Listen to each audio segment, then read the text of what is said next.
even though I haven't pulled up my agenda. So I believe that we need to do a roll call first off. All right, thank Surprised they haven't you. even tried to put up new members yet. All right, thank you, Linda, Diane. So a couple of announcements on membership before I do the roll call. So our AAATA representative for the Transportation Commission has been updated. So the RIDE has asked their CEO, Matt Carpenter, to serve as the representative to the commission. Matt Carpenter has delegated that to Tim Sanderson, who is not able to be present this evening and has an alternate, and we welcome Bill DeGroot with us tonight. Thank you, Bill. Thank you. For the Planning Commission, I just wanted to give an update that they have not yet identified their representative to the Transportation Commission. Scott Trudeau's position was replaced on Planning Commission, but they are yet to decide who from Planning Commission will serve on our Transportation Commission. So stay tuned. We hope to have that for the August meeting. And I have received regrets from the following commissioners who are not able to join us tonight. Commissioner Boland, Commissioner Margolis, Commissioner Sanderson, and Commissioner Lazarus. And I will now call the roll. Please say here when your name is called. Commissioner Felt, Here. Commissioner Gordon, Here. Councilmember Griswold, Commissioner Hull, Here. Commissioner Kleinman. Here. Commissioner Parsons. Here. Bill DeGroot as alternate for Commissioner Sanderson. Here. Thank you. Sergeant Bill Clark. Here. Commissioner Dolan. Here. Commissioner Hess. Here. Commissioner Webb. We have a quorum. Great. And it seems like we're getting a few more absences without excuses or without letting us know ahead of time. And so at a later time, I'll ask what the policy is about that on commissions, because that could be a problem if we let it continue. I believe Liz Margolis also let us know ahead of time, right? She did. She was on this, okay. Yeah. I still don't have my agenda pulled up, but I believe the next thing is public comment. And is that true? Yeah. So we allow 3 minutes for public comment, and you can sign in, and Kayla will keep track of the time. I think I want to approve your agenda. You have the consent agenda to be Okay, approved. we should do that. before Thank public you, comment. because I'm behind here. So I'll take a motion to approve the consent agenda, which contains the minutes and the agenda. So moved by Bradley Parsons, seconded by, great. All in favor? Aye. Any opposed? All right, we have an agenda and minutes approved. And I think the quality of the minutes has been improving lately as well. Now, public commentary. Is there anyone here who would like to speak?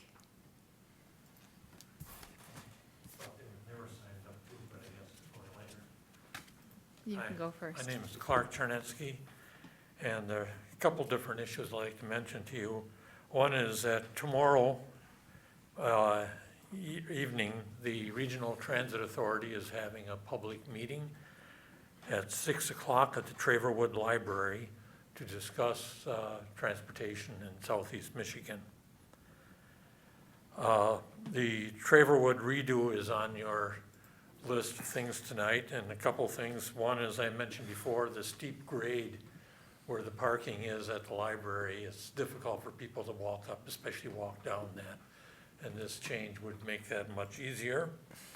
The area bounded by Nixon, Plymouth Road, Traverwood, and Traver is about a quarter square mile, which is about equal to downtown Ann Arbor, and it has about 25 to 30 public parking places in that. This change would add an additional 71 parking places without increasing the impervious surface, as you might have to do if you made that parking at the businesses involved or at the library. You imagine if you had that area about like downtown Ann Arbor, you imagine downtown Ann Arbor with 25 to 30 parking places. I think you have more than that. That road, Traverwood, is really a fairly lightly traveled road. I was out there the other night between 5 and 5:15, and I counted 60 cars going by, and that was at the peak time when the EPA and Google were letting out. And this is in front of the library. Almost all the traffic is between Google or the EPA and Plymouth Road and not up to Huron Parkway. As a contrast, I counted in front of my house in Nixon Road by Clague School, 250 cars at the same time, so it's quite a difference in traffic. The projects indicate the delay again of the sidewalk to be built on the west side of Nixon Road between Traver and Duveron Road until more work is done on the Nixon Road rebuild. If the engineering gets done on that, then you'd know what grades you'd have to have, what elevations along that stretch. And with all the people moving in, the new developments around Duveron Road and Nixon Road, I think it's good to have a sidewalk put in on that side of the road as soon as you can. The other item you have is a crosswalk again, and please do not pass something that'll require people to put themselves into harm's way by going into the roadway. I think especially the memo written by your chair about this, I think sums up the things at hand. I'm on 2 committees having to do with the service for people with seniors or people with disabilities for AATA and the smart bus system. And though those bodies are not in a position to weigh in politically on this, there was no support in our discussion for change in the law to require people to go into the roadway. Thank you very much. Thank you. Do we have another speaker? All right. You must be DDA and Snow Buddy people. All right. Great. I have found my agenda then, and so the next order of business would be the DDA updates, and we have 20 minutes scheduled for that.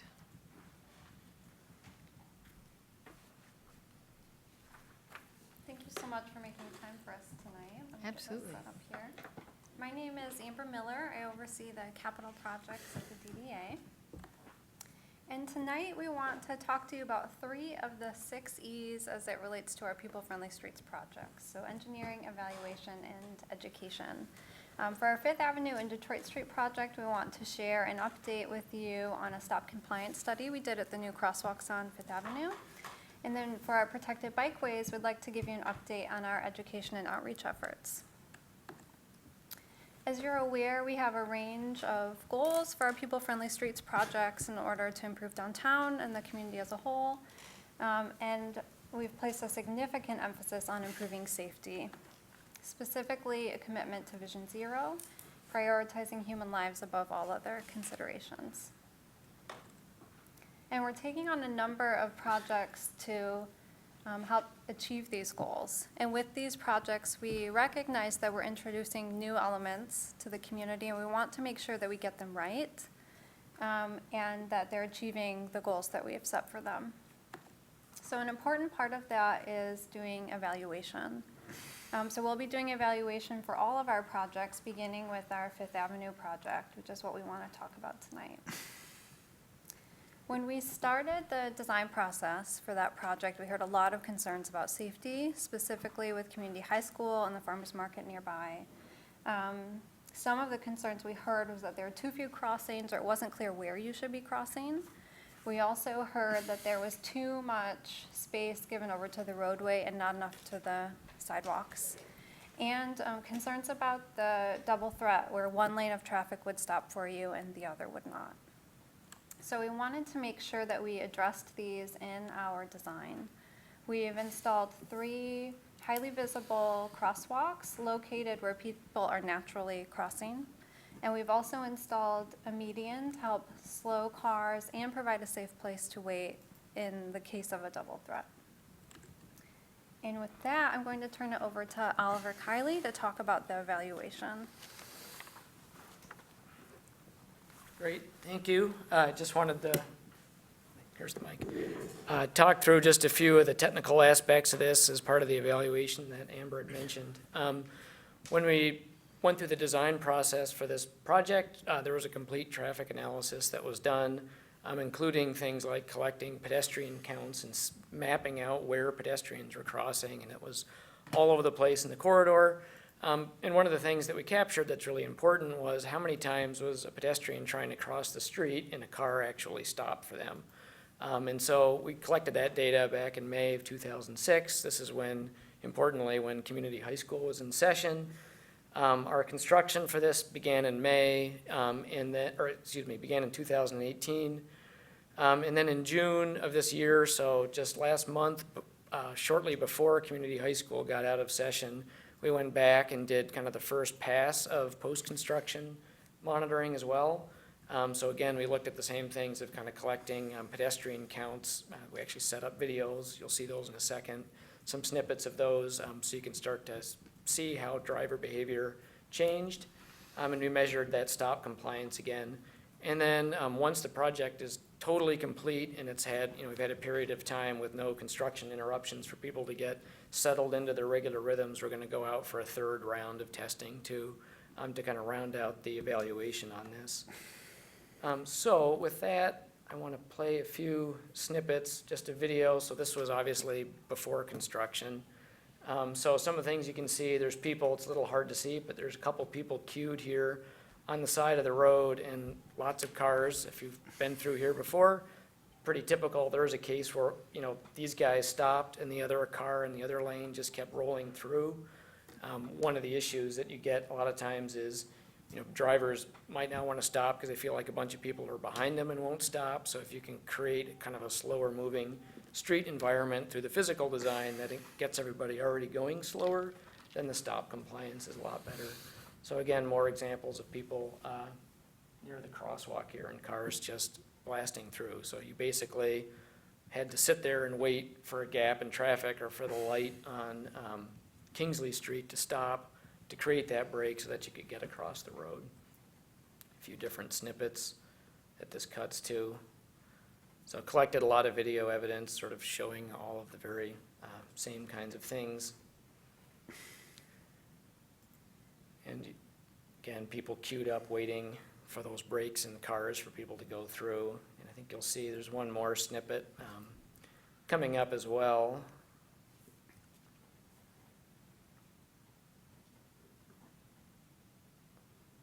A lot of things like just point out these people on this crosswalk. This was an enormous expanse to cross on this corner through here before. And then Amber mentioned the kind of unregulated crosswalks. You'd see a lot of behavior where people are like, where am I supposed to cross here? And they just sort of wander out through the middle of the road. Guy almost got hit by a car there. So not a very exciting situation, which many of you will probably remember. So then jumping over to the new design. So this was back in June of this year. Camera's set further back, but you can see two of the three crosswalks. There's another crosswalk kind of behind the, there's one more crosswalk on the other side of the Detroit Street connection here.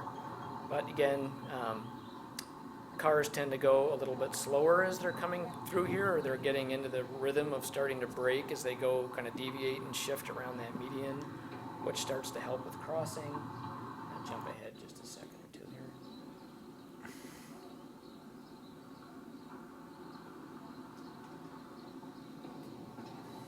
So here's where somebody's starting to walk, a little hard to see in the background, but they're barely into the intersection and cars are already starting to stop for them, whereas before, similar situations, cars would have just been blasting right through. And then you'll see kind of a nice example of cars stopping to the lady with the kid in the stroller. The second she starts to turn her stroller to make it look like she's crossing, cars stopped pretty quickly for her, which is good to see. And she started to go across, the other car stopped. Part of having that median in there creates some visual break around that double threat issue so that other cars can actually see around the car that stopped to see that somebody is coming. So just nice examples of the thing functioning and working as we intended and as it was designed. So just some of the metrics, and there's charts on the next page that explain this a little bit more clearly. But again, some of the kind of key findings, before the study, again, people crossing kind of all over the place.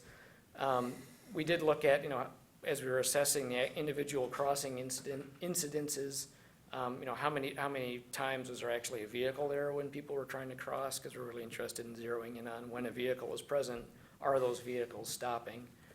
And so I'll explain a little bit better on this one. So before the improvements, what you see is this gray box or section of the pie in the upper left one. 46% of the crossing incidences, there was no vehicle present, just because of the day of collection or whatever other reasons. That was a little bit higher after the improvements, about 58% of the crossings, there was no vehicle present.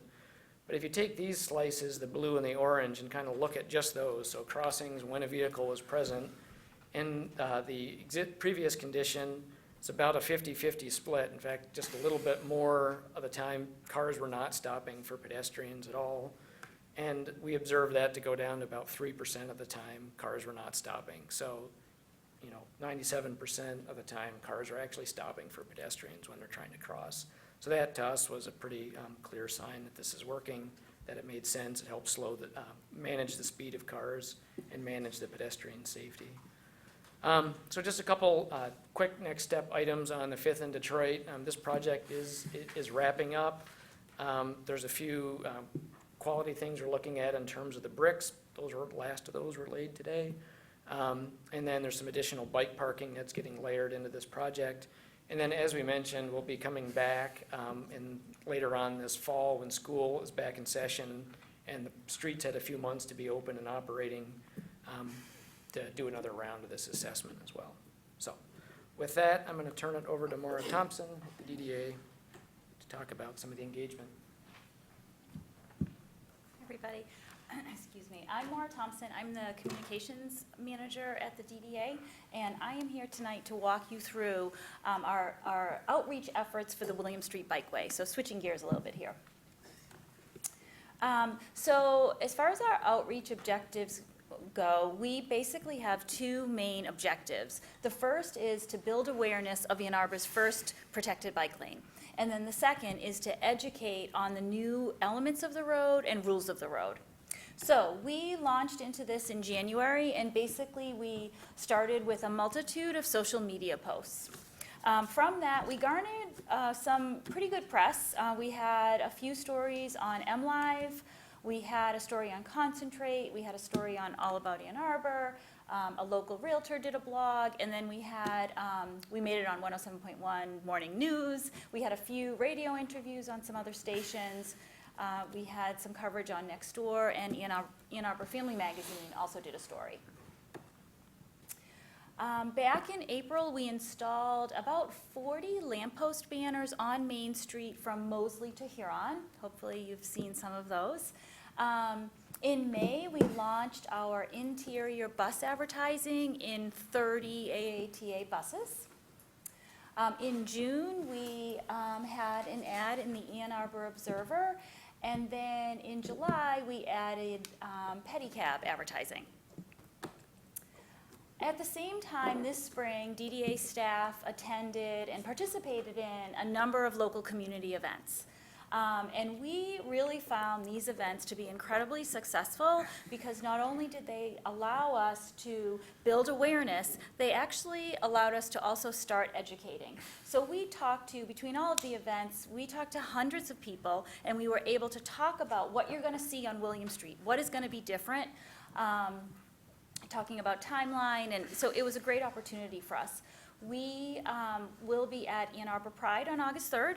We hope to be at a Sonic Lunch, and then we continue to explore opportunities with other community groups. But we found that engaging people in this way made a lot of sense as far as what we were trying to achieve. So at the beginning of this month, we developed and finalized our comprehensive educational materials. So basically, this is sort of our master, I don't want to say masterpiece, but it's our master guide for all of our educational materials. So what we're going to do is pull out pieces from this document and customize them to the audience and to the platform. Oliver is going to actually walk you through the technical components of this as soon as I finish.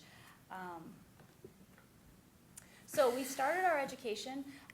We collaborated with the Ann Arbor Police Department and were able to provide Safety Town participants with a little swag bag and included this document in it. So about 750 families will receive this information in the next few weeks.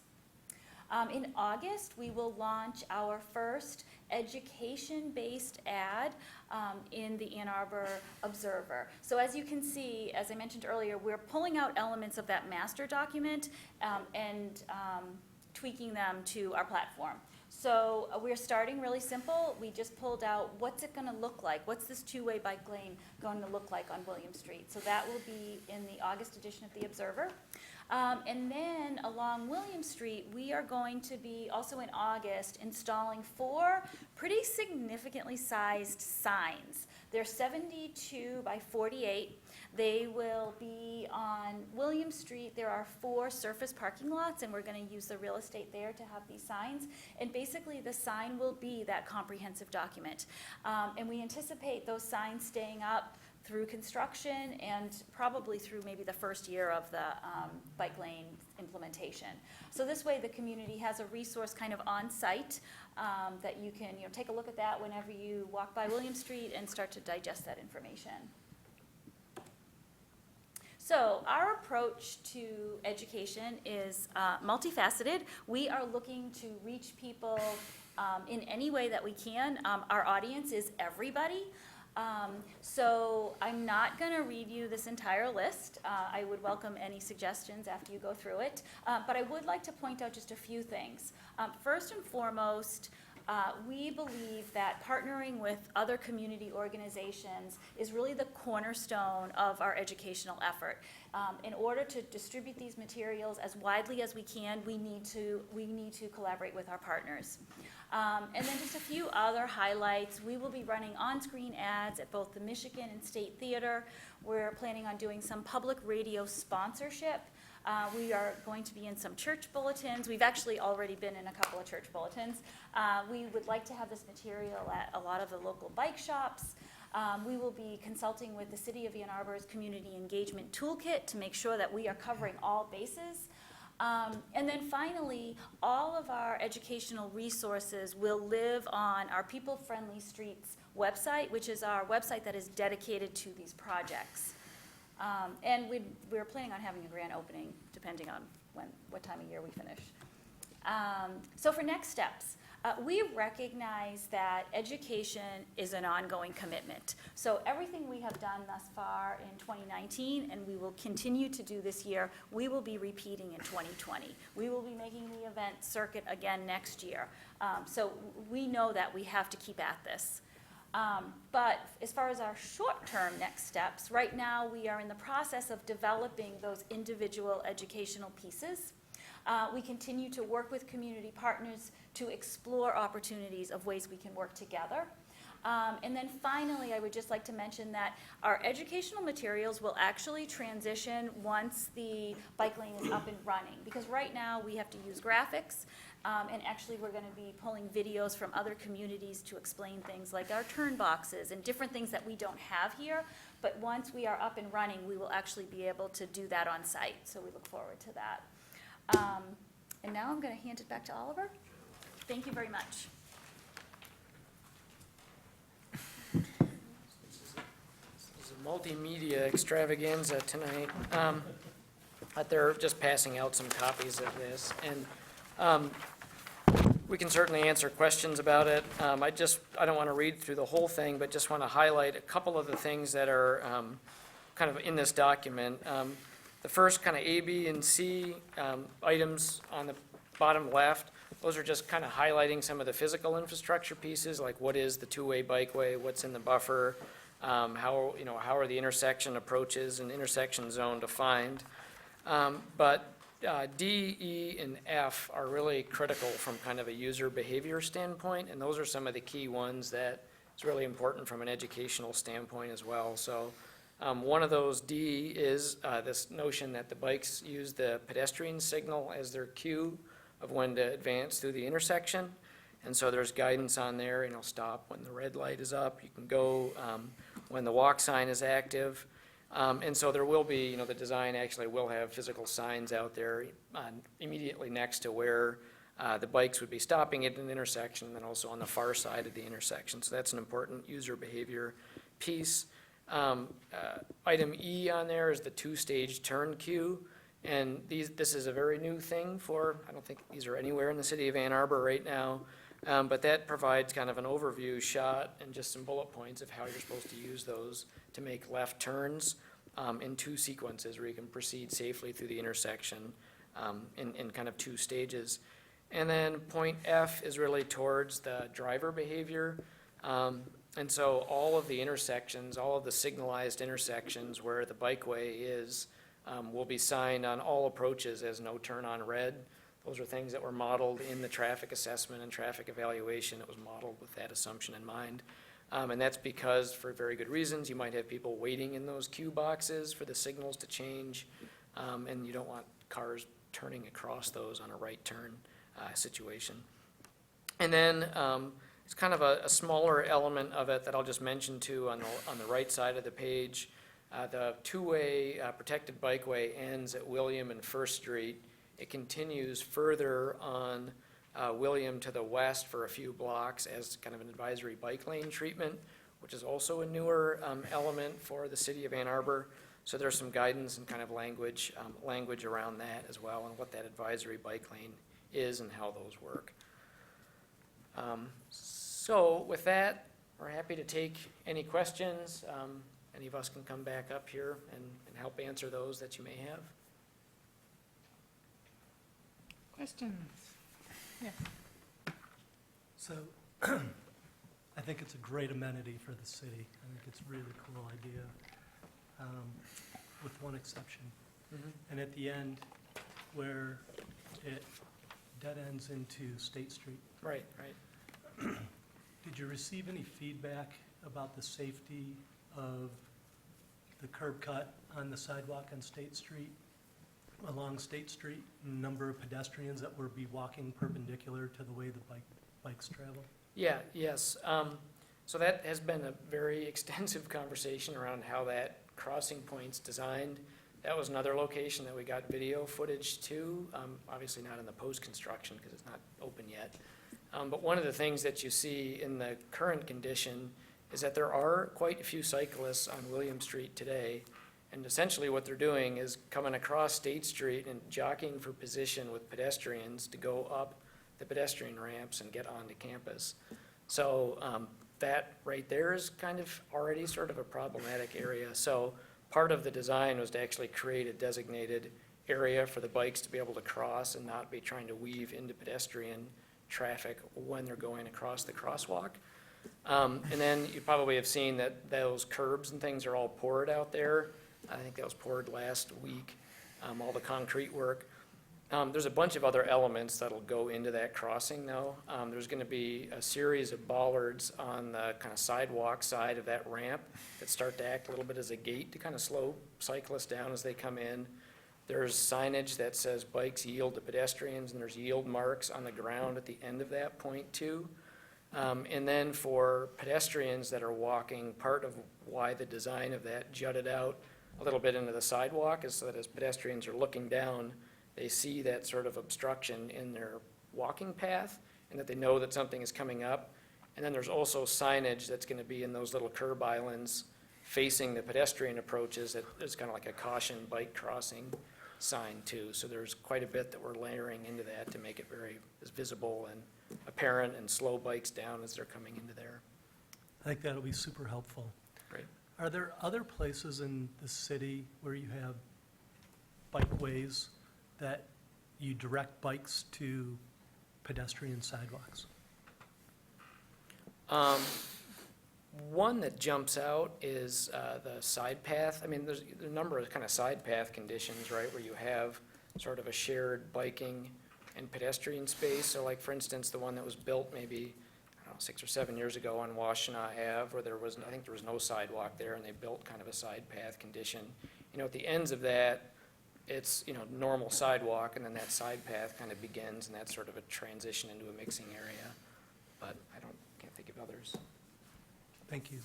Yeah, I was just going to note that outside of this city, we did look to some other best practice examples, realizing that the DIAG is a destination and that behavior is already happening. How can we make sure it's done safely?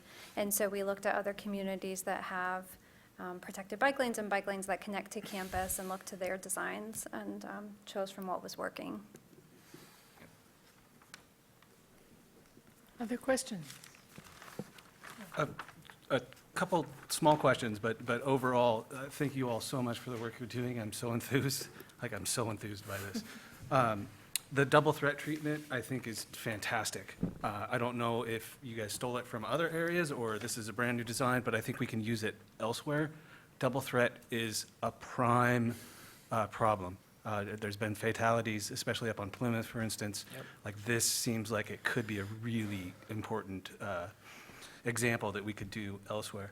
The other thing I'm thinking in terms of community outreach and education, I would love to see a kickoff event and have the Bicycle Alliance of Washtenaw and WBWC come out and do like bicycle ambassadors or mentors and like turn it, maybe go around in circles for an hour or two. Like, that would be so neat. Yeah, we don't have any specific plans yet, but everything you're saying, we've been, do we close the street? I mean, and we've been working with the Bike Alliance of Washtenaw.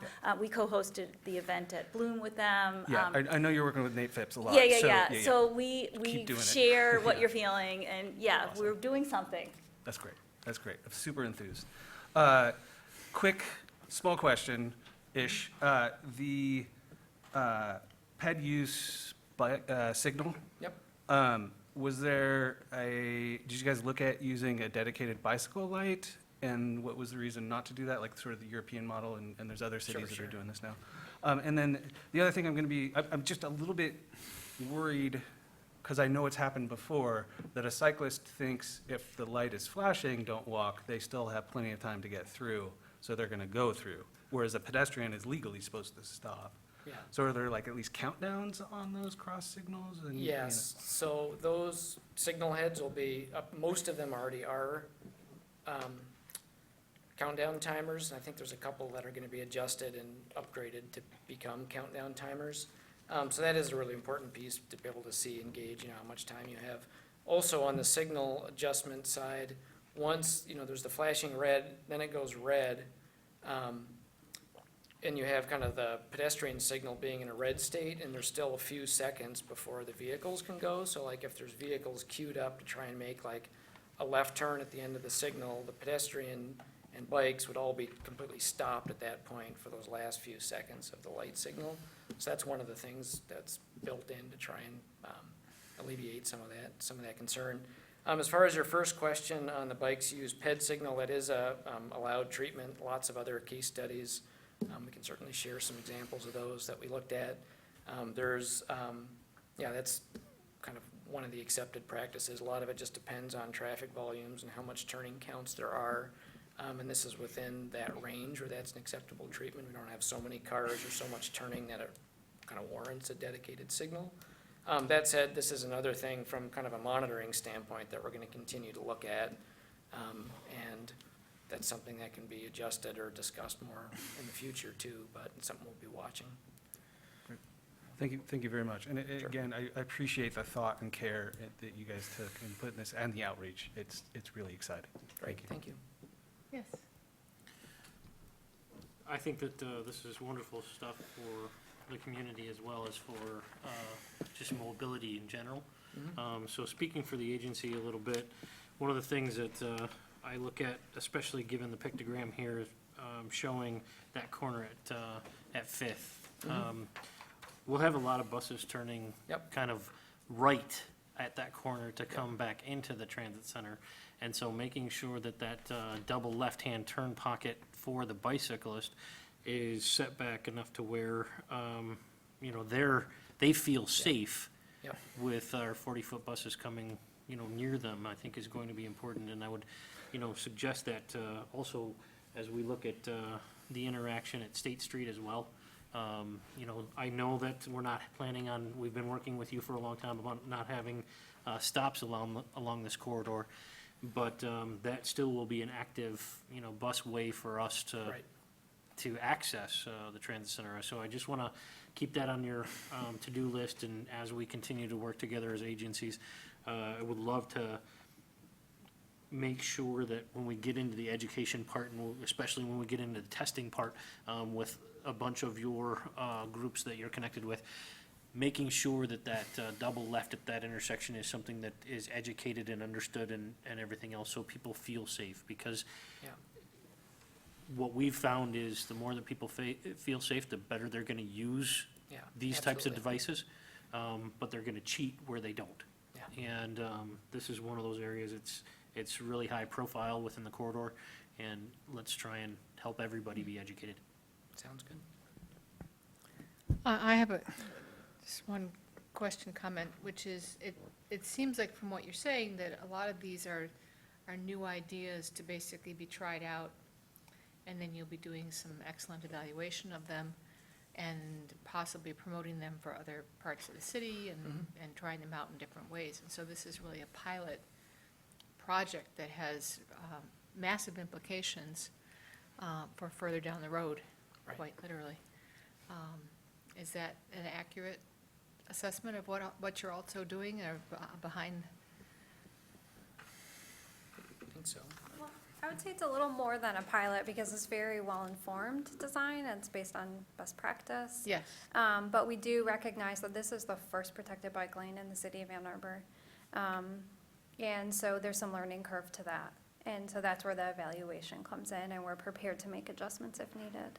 Yeah, I think that's one of the most exciting parts for me, is having your expertise to be able to then promote what seems appropriate and what's working. That's great.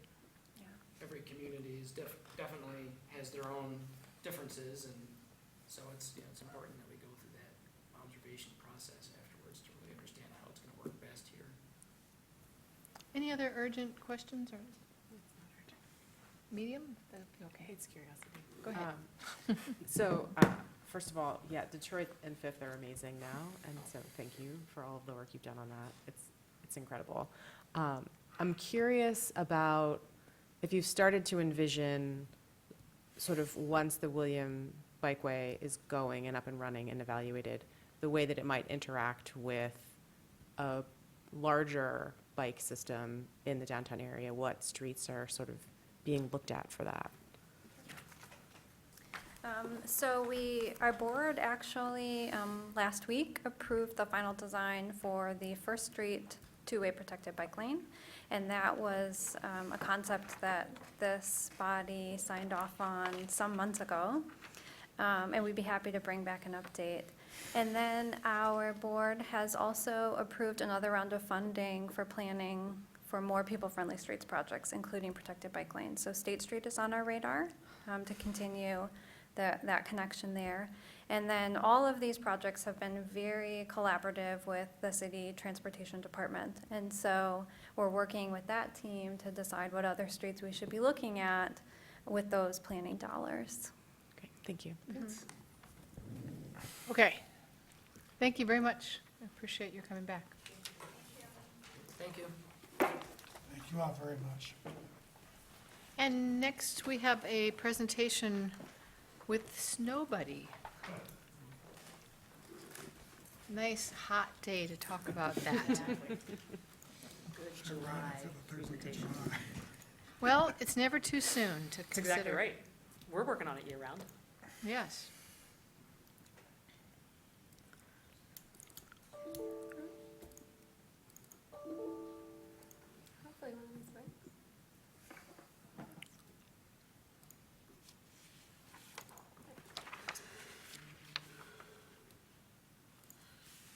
You know, and you said you use the PowerPoint version, so the PDF version. Yeah. Great. So thanks for having us. So I'm Lisa Brush, and I'm the president of the Snow Board, Snow Buddy. We also have our Snow Bank, who is our treasurer, our Snow Suit, who is our attorney. And what I really want to do is just spend a little bit of time telling you just a little bit about Snow Buddy, and then just have a conversation with you all about kind of what it is that we're going. We have, again, it dovetails really nicely with this. I wonder if she left her sweater. Okay, great. Is that we see sidewalks as transportation corridors that should be maintained in their entirety 365 days of the year. And instead, what we do is we break up the maintenance of these transportation corridors into hundreds of thousands of different units that depend on each one of our availability, ability, and interest in maintaining it. And so typically, what you see is this, and this is the way that the public transportation corridor is maintained. And it makes it absolutely, if any one of those sections is unmaintained, it makes it impassable for folks with mobility issues. And the typical city response has been so far to step up enforcement. And one of the folks that was saying, working with some folks on the Disability Commission, one of the things that they were saying is that the city of Ann Arbor has sidewalk snow removal ordinance that our most vulnerable residents, seniors, persons with disabilities, persons with chronic illnesses, and persons who may be temporarily physically impaired may have difficulty in complying with. And so it's just that model doesn't get our city sidewalks maintained in their entirety. And so for folks with mobility issues, you've got the windrows, as we call them, at the, so even if the sidewalk's clear, the city plows come back through and put sidewalks, put snow up in the ramps. You have people who are going up Miller in the middle of the street at night because they can't because they can't get home in that. People with sight issues also trying to maintain and walk on these unmaintained sidewalks is really just impossible for them. So Snow Buddy is the solution. So 5 years ago, we got together and we said, let's pilot this concept. So we had two purposes. One is to clear the 12 miles of sidewalk in the Water Hill neighborhood. And then the other is to start advocating for citywide. And so we have 2 tractors. We maintain the 12 miles of Water Hill in their entirety. And it is absolutely transformational. You see folks going out in their wheelchairs, going to visit their neighbors in the winter who are normally just shut up all winter long because they just can't get out. We see joggers who love this neighborhood, who run here in the winter because the sidewalk is maintained in its entirety. We go back through and we think about transportation corridors to churches and the Y and other places, bus stops.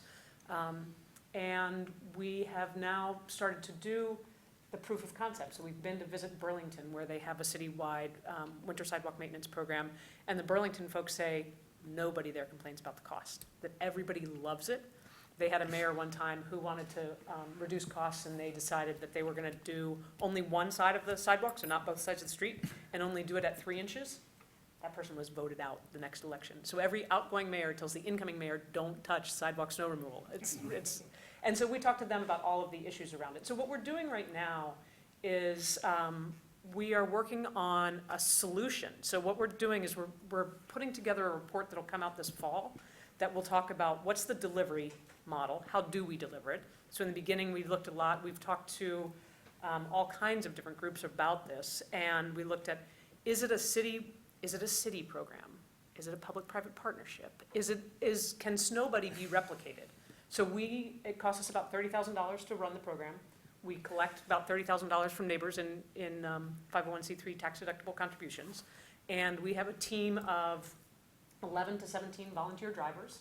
And we put out a call for Snow Buddy drivers. We train them. We put out a call for drivers, and we assign people different 3-hour shifts, and we get the sidewalk cleared. We go back to those windrows when the city trucks come by and push snow up on the sidewalk ramps. We're not sure that our volunteer model is replicable across the city. So we're going to look at what's the funding model, what's the delivery model, and then what's the governance model for how to do that. And so what I hope is that this is just an introduction to Snow Buddy, and that then we can come back in the fall and talk about what are some options. We'll have different options under each one of those categories. So we think we can do it. We think now, after 5 years of doing this, that it's not a matter of if, it's a matter of when. And so we're here to help provide some of that thinking and that creative strategic work around how do we do this citywide? Because it is really transformational. So that's the nutshell version of Snow Buddy. Let me see if Kathleen had anything else she wanted to share.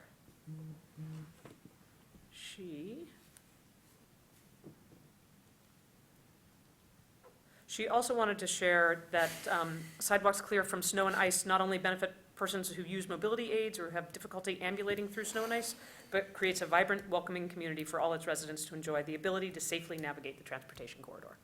So again, it really does create, it's clearly created community in this neighborhood already. Thank you. Now that we're all on the same page, I think the question is if you have more questions about Snow Buddy itself, but also if this is something that we want to take up or pursue in more depth as an issue. And you have the city work that they've done as attachments as well. Right. So you can look at those numbers and figures. But what would you like to say? What would you like to do? How much have you thought about this issue? You know, I mean, I hadn't thought about this issue before we started working on this very much. And once I did, I was like, oh my God, this is a huge thing. And it's really a huge community benefit. Kids walking to school, people with strollers, people with mobility aids. Yeah, I remember probably 10 years ago, being asked by an elderly, fragile woman if she could help me cross right at the library because the snow was piled up so high she couldn't walk over it. And I helped her do that safely, and we'd had a little connection, and I just felt so righteous and like, yes, this is great.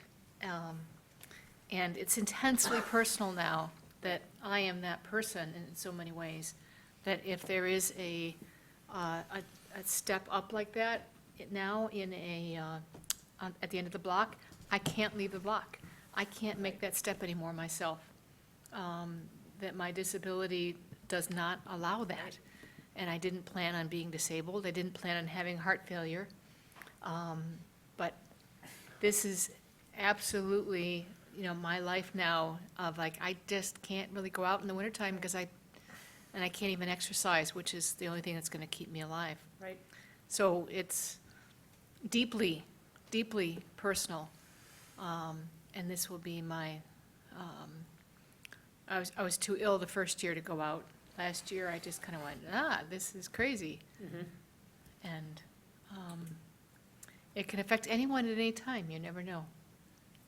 Yes? Just to kind of add to the conversation, I think this is a great idea because as the unit I work for is the enforcement side of the snow and ice community standards unit. Great. They're part of my division. But also, city code currently prohibits vehicles on sidewalks. So I think we need to loop in Councilmember Griswold and the other members of council to maybe adjust our city code to permit something like this to be an exception to that ordinance. Yep, that's great.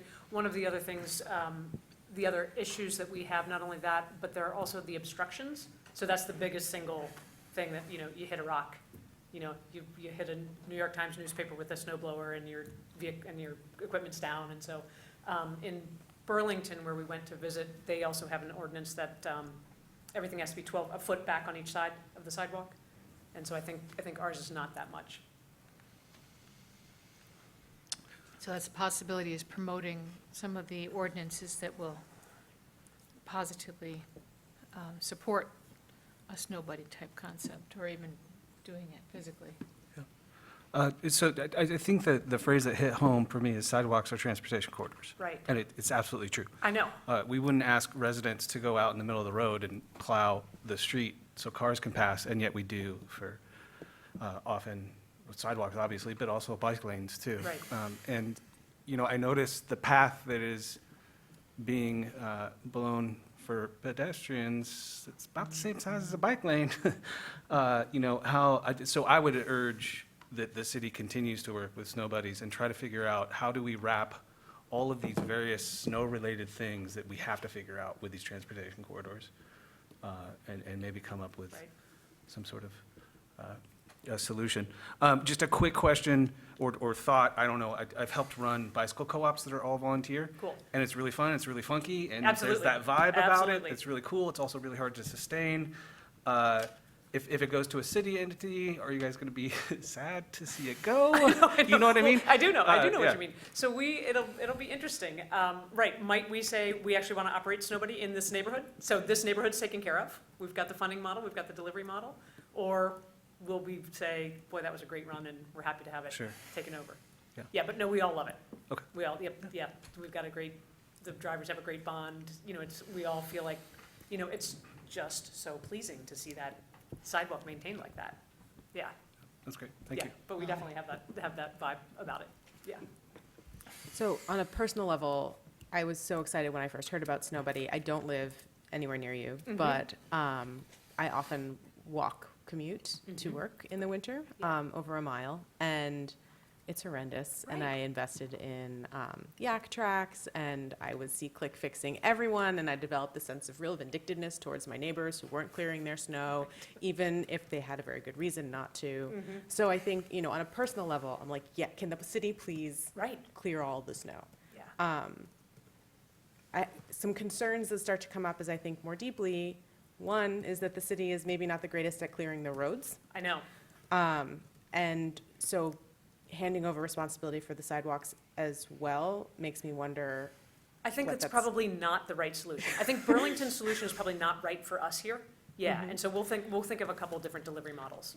And then, sorry, Tim, one more thing, which is that I'm in thinking about funding models and thinking about who will benefit Right. from Snow Buddy. There are neighborhoods where there are a lot of sidewalk gaps. Mhm. There are neighborhoods without sidewalks. Right.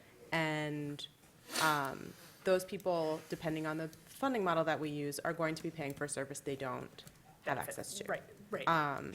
And I'm also thinking about the need to fill these sidewalk gaps and some of the resistance we've been seeing to sidewalk gaps. And so, on a positive side, if there is a collective approach to snow removal, does that remove some of the objections that homeowners may have to getting sidewalks where they don't currently have them? So these are all just sort of like Exactly. Yep. swirling Good thoughts. thoughts, but thinking about who's going to benefit, who's not going to benefit, and how can we expand the benefit for Right. everyone. That's great. Yeah. Yeah, I kind of agree. I feel like, yeah, just walking around when it's in the winter, you feel like there's just such an uneven, like, between different streets. Some are plowed, some are not. It seems like obviously the places that are near, like, big, like, apartment complexes and stuff, they tend to be plowed because they hire someone. But then when you're by single-family homes, like, it gets a lot more dicey. And I feel like, well, maybe the city doing the plowing themselves is not the way. There needs to be just a citywide funded solution for plowing that doesn't rely on homeowners or necessarily volunteers. Like, I feel like it just needs to be. And I see what Molly said about the issue of some neighborhoods don't have sidewalks, and I could see a good case for combining this with the sidewalk gap filling thing, because I Right. know we're seeing the same issues with sidewalk gap filling, is that you get resistance because you hit people with this big assessment, and it's just, yeah, I get why people, but I feel like, yeah, sidewalks should be funded like roads. We don't charge people because we need to, like, resurface the roads or something out by there. We shouldn't do that for sidewalks either. Yeah. It's a whole city benefit thing. Right, and So- even if you don't have a sidewalk, if you walk, you Yeah. benefit. I mean, that's it, when we worked with AATA, the whole thing is you're pedestrians twice when you ride a bus, before you get on and after you get off. So is there a desire to just monitor this, to actually take some action, put it on a future agenda? What's the sense of the commission here? What kind of action would you have in mind? Well, some of our best actions these days are forming committees to make recommendations, to work with the staff, that kind of thing. But we could also endorse the concept and ask city council to take this on in whatever, to investigate it. And we do anticipate having a whatever. draft report before this coming snow season. Right. So September, October kind of timeframe, that really provides some solutions and some options for getting at all of the different issues that And- you've raised. And I could say that this is a leftover an item from the from the Pedestrian Safety and Access Task Force, which felt very strongly and did a lot of work on this topic. Right. And saw City Council pass something that was less than what we had asked for, which was a clear down to the pavement ordinance. And that's our standard. And faster Right. triggers. And so there's even that leftover recommendation and an action that could be pushed forward. The other thing to share in terms of the project, that the Ann Arbor Area Community Foundation started a Bold Ideas program 4 years ago, maybe that's about right, 3-4 years ago. And Snowbody was one of the first recipients of that, kind of again, thinking that they were not funding just the Water Health piece, but at all, because that's already funded, but really looking at the citywide solution and what is that. And so it's a bold idea for the city. So we could also just set it aside until September, until the report Right. comes out, and then make a decision then. But I just want to get a sense of what. If others wanted to do some committee work, I'd be happy to let them do that. I think that would be a good solution to have the city and Snow Buddies and somebody from the Transportation Commission at the table. But that said, I'm not going to be the volunteer. If others feel passionately, let's go for it. And if not, I think we can wait and see what this report says and then Okay. jump in at that point. And we could also work with the Disabilities Commission, I think is highly appropriate if we wanted to do that. Absolutely, they've been, yeah, Yeah, very supportive. they don't meet until September. They just take off July and August, so. Okay? And then we've also been having conversations with Howard as well. So it sounds like bring it back with some different possibilities still, but some sustained interest, yes. Great. Okay, Well, thank you. Appreciate it. great, and spread the word. And Exactly. then you're also accepting donations, and you We take are them from accepting people donations. who We do have not live donations in the from people neighborhood. outside of the neighborhood who donate, who come and say, I'm doing this for the elderly folks who live in that neighborhood, Right. who I know benefit from this, and so, yeah. It's a little bit like NPR. You don't have to contribute, but if you Right. want to. Exactly, we probably have about a third to a half of the homes that do contribute. So, Which is a great percentage. yeah, Thank you All very right. much. thanks. I'm glad things are going so well. Yeah, great. All right. So Kayla is going to do a little presentation in response to the request that came out of last month's meeting. And because I felt that it was important for us to know that she has this whole area of expertise that we're not tapping into. All right. Go Kayla. All right.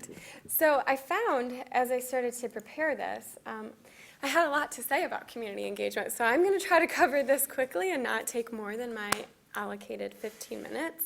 But I'm happy to talk more about engagement always. So you all know I'm Kayla Coleman, your Transportation Commission liaison. I am also a community engagement specialist at the City of Ann Arbor, and I'm going to share some information about my role as an engagement specialist. And I've been fortunate to participate in some training and conferences recently, and I'll report back to you on those. So I wanted to start the discussion with a reminder about why it's important to do community engagement. So in community engagement is important to establish credibility and trust, provide valuable information, develop more effective solutions. So on projects all the time, we're learning from the community. We're learning about issues and challenges that staff may not have known about. We get input from the community so we can understand preferences and select preferred alternatives. And that's achieved through community engagement. Community engagement helps support social equity principles, so we can leverage the voices within the community and help achieve a broader involvement in decision-making through engagement, which in turn fosters community cohesiveness. This is an example of an engagement process, and this is a recent example. It's from the Center of the City Task Force. And this, I wanted to just point out, it's kind of a model that we are always working towards and trying to follow, where there's work being done and then there's engagement, and it's cyclical and iterative. And so you can see here in this graphic that has been laid out for the Center of the City Task Force, which is a new group that's just getting started. But this is showing that the task force would do work gathering information, they'd do work developing alternatives, drafting their report. But in between each of those steps, there are engagement points. So public visioning and modifying and prioritizing alternatives, reviewing the report with the public. So just to give you an idea what we're working towards and an example from a specific project. So what does a community engagement specialist do? Bridge the human perspective and technical perspective, or another way to say it that I always like is that in my role, I help engineers talk to people. And I help people talk to engineers. So no offense to any engineers in the room, but sometimes we are fortunate to have highly trained professional technical staff. Sometimes when they go to the community, it can be helpful to sit down with someone who's not as highly trained in the technical work that they're doing, that can bring the reminder that we need to make all of the information accessible to people from all backgrounds, people that aren't engineers or people that are engineers in other areas, but not transportation or not civil engineering. And this applies across the organization, not just, I'm picking on engineers because that's who I work with the most. So I feel like I can make that job. But across the organization, we're also looking to bridge between what are we doing here at City Hall, making that information accessible to the public, and then as the liaison, my role between the community and staff is then taking what we hear from the public and seeing that that gets incorporated, addressed, responded to, and that the dialogue is going both ways. Other things community engagement specialists do, so the community engagement toolkit is a big piece of my job, planning effective engagement. We reported to the commission about the engagement toolkit back in September of 2018, so if you want a refresher on that, you can reference that presentation. I won't get into too much detail here. And providing support to staff across the organization on working through the toolkit, developing their engagement strategy, so figuring out how they will engage, when they will engage, in what format, and then also leading projects ourselves as engagement specialists, being the engagement point person on a project or being the project manager. And the photo here is from Parks and Rec, if you didn't recognize that, that's Ron Swanson. And in this scene, he has the circled desk, he's spinning in his chair and kind of avoiding the member of the public. That is not, I mean, I played with just putting like a big X over this picture saying, that's not what we're doing here. It's funny in the show, but we want to be accessible, responsive, and Ron learns that that is not always easy. It can be challenging, but also rewarding. So what does engagement in Ann Arbor look like? So our population is around 119,000. What I want to remind us also, because you're the Transportation Commission, a lot of what I work on is transportation projects. We also have almost 90,000 people, according to the U.S. Census, who do not live in Ann Arbor but work in Ann Arbor. So our commuting population is huge.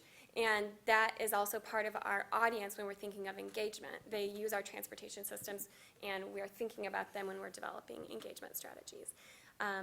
So that's the task at hand of who we're trying to engage with, and what are our resources to do that with. We have 758 employees, according to this fiscal year's budget. And many of those people are in community-facing positions, working with the public on a daily basis, whether handling ongoing project communications or in a frontline capacity. Many of us are working with the public. We have 16 communications office employees, and I think that's important to note because they actually own and oversee the Community Engagement Toolkit, which is our internal staff resource for how we design our engagement. And they manage tools like A2 Open City Hall, our online engagement platform. They do the annual citizens survey with the community. So they're a large part of their job is engagement. But we have 3 staff in the organization, well, currently 2, but 1 soon to be hired, as community engagement specialists. So myself and Heather Seyfarth in Systems Planning Unit, and then the Office of Sustainability has also posted a position not yet hired. That will be a community engagement specialist. I think it's worth noting that in my experiences, talking with other communities, going to conferences and trainings about community engagement, I don't see a lot of other communities our size who have dedicated staff to engagement. So while only 3 people for our whole community and all of our commuters, and it may not seem like a lot, but I think it shows, I mean, and it is challenging with only the 3 of, or 2 of us now, soon to be 3, but I think it shows the value that this organization and this community puts on the importance of engagement, that we've selected staff specifically for these roles to focus on engagement. Okay, so now I'll get into some of the organizations I've participated with and that I have attended conferences with. So the International Association of Public Participation is one that I've been involved with for the last couple of years, and this is an organization focused on best practices in public participation. Their vision is aimed at equitable, efficient, informed decision-making and getting engagement across the community to achieve that. So the IAP2 organization hosts national and regional conferences. I've attended some of both over the last few years. There are monthly webinars where I often will tune in and learn from others around the country and also in Canada, because it's the North American chapter. There's a mentorship program, so I'm paired with a professional that's further along in their career, has been doing engagement a lot longer, and they're a resource to me that I can contact and share any concerns I'm having to help work through and get ideas from them.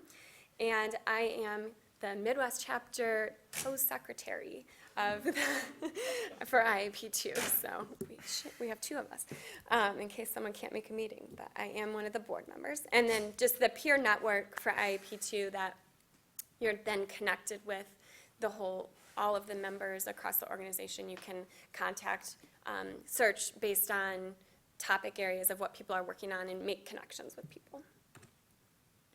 So I've gone to the national conference twice, the last 2 years actually, and some of the goals of when I have attended that, what I'm hoping to get out of those conferences are improving my ability to manage public participation processes, building and maintaining trust with the community, emphasizing inclusivity and equity in our public engagement strategies, using digital engagement to gather meaningful participation, and strengthening skills as a meeting facilitator. The image here that you see is from one of the sessions that I attended, and this is a stakeholder mapping exercise.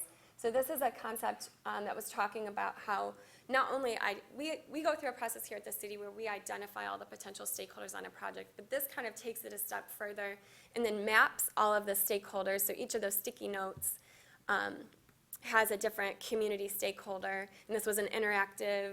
We all wrote out sticky notes and put them up on the board, but you're plotting them according to the level of impact that stakeholder has, or the amount that they are affected by the decision and the influence that they have in the decision-making process. So then you can think about how you're engaging with different groups based on where they plot out. Some of the other highlights, so that stakeholder mapping exercise I've listed was something I found really interesting, but also learning about public engagement policies that other communities have. Inclusive engagement has been a focus of many of the conference sessions I've attended, so this is just a snip from the Context, the Context Research Network, I think is what it's called, and they're out of Vancouver, Canada, and they have a whole framework for equity and inclusion and engagement, and it's something that we are starting to focus on more and more here in Ann Arbor, so I've been able to take pieces that I've learned and seen from other communities and apply them here. Online engagement, so I am currently evaluating our tool, A2 Open City Hall, and looking at some of the other tools. There are many other providers. We use A2 Open City Hall through Peak Democracy is the provider. There are many tools that other communities use, and just looking to see, is this the best one, easiest to use for our residents? Does it provide the type of question formats that we want and the ability to get, so there was a question I know last time, I think you asked it, Molly, about who are we hearing from, who are these people? And so drilling into that more, like, and I've asked that question to Peak Democracy, and we actually can't. When we use A2 Open City Hall for our online engagement, we can learn a lot about that. We can geo-fence off the specific project area and then sort out the responses, because people do have to register when they use A2 Open City Hall. So we can learn exactly who we are hearing from and what we're hearing in those areas. Leveraging neighborhood association volunteers, there are different ideas.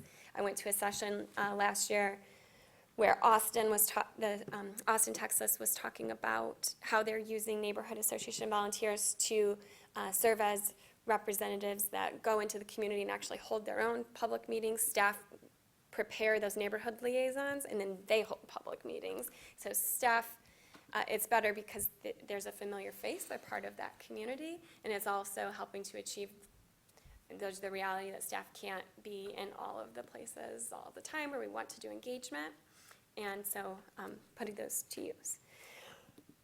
There was an annual community engagement roadmap that I saw that was really cool and I would love to do. This was from Victoria, British Columbia, where they actually looked a year ahead, and I couldn't find it. I think they've taken it off their website because it's probably out of date, and I'm hoping they're working on next year's roadmap. They thought, in the next year, what are all of the engagement points we're going to have with the community?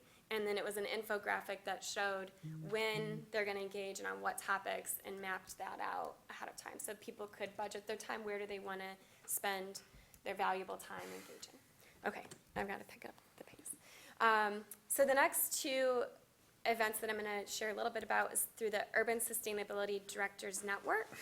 And I was able to participate in a workshop on improving equitable mobility through electrification, and also a peer learning exchange about low-income electric vehicle car sharing. So this was something where the Sustainability Office actually reached out and asked if I would attend kind of on behalf of, so they don't have a community engagement specialist yet, and sort of bridging between what I do as an engagement specialist and what they're working on with EV car sharing. So I attended these events and took that back, although there are staff in the communications, or in the sustainability office, who are more focused on EV work specifically.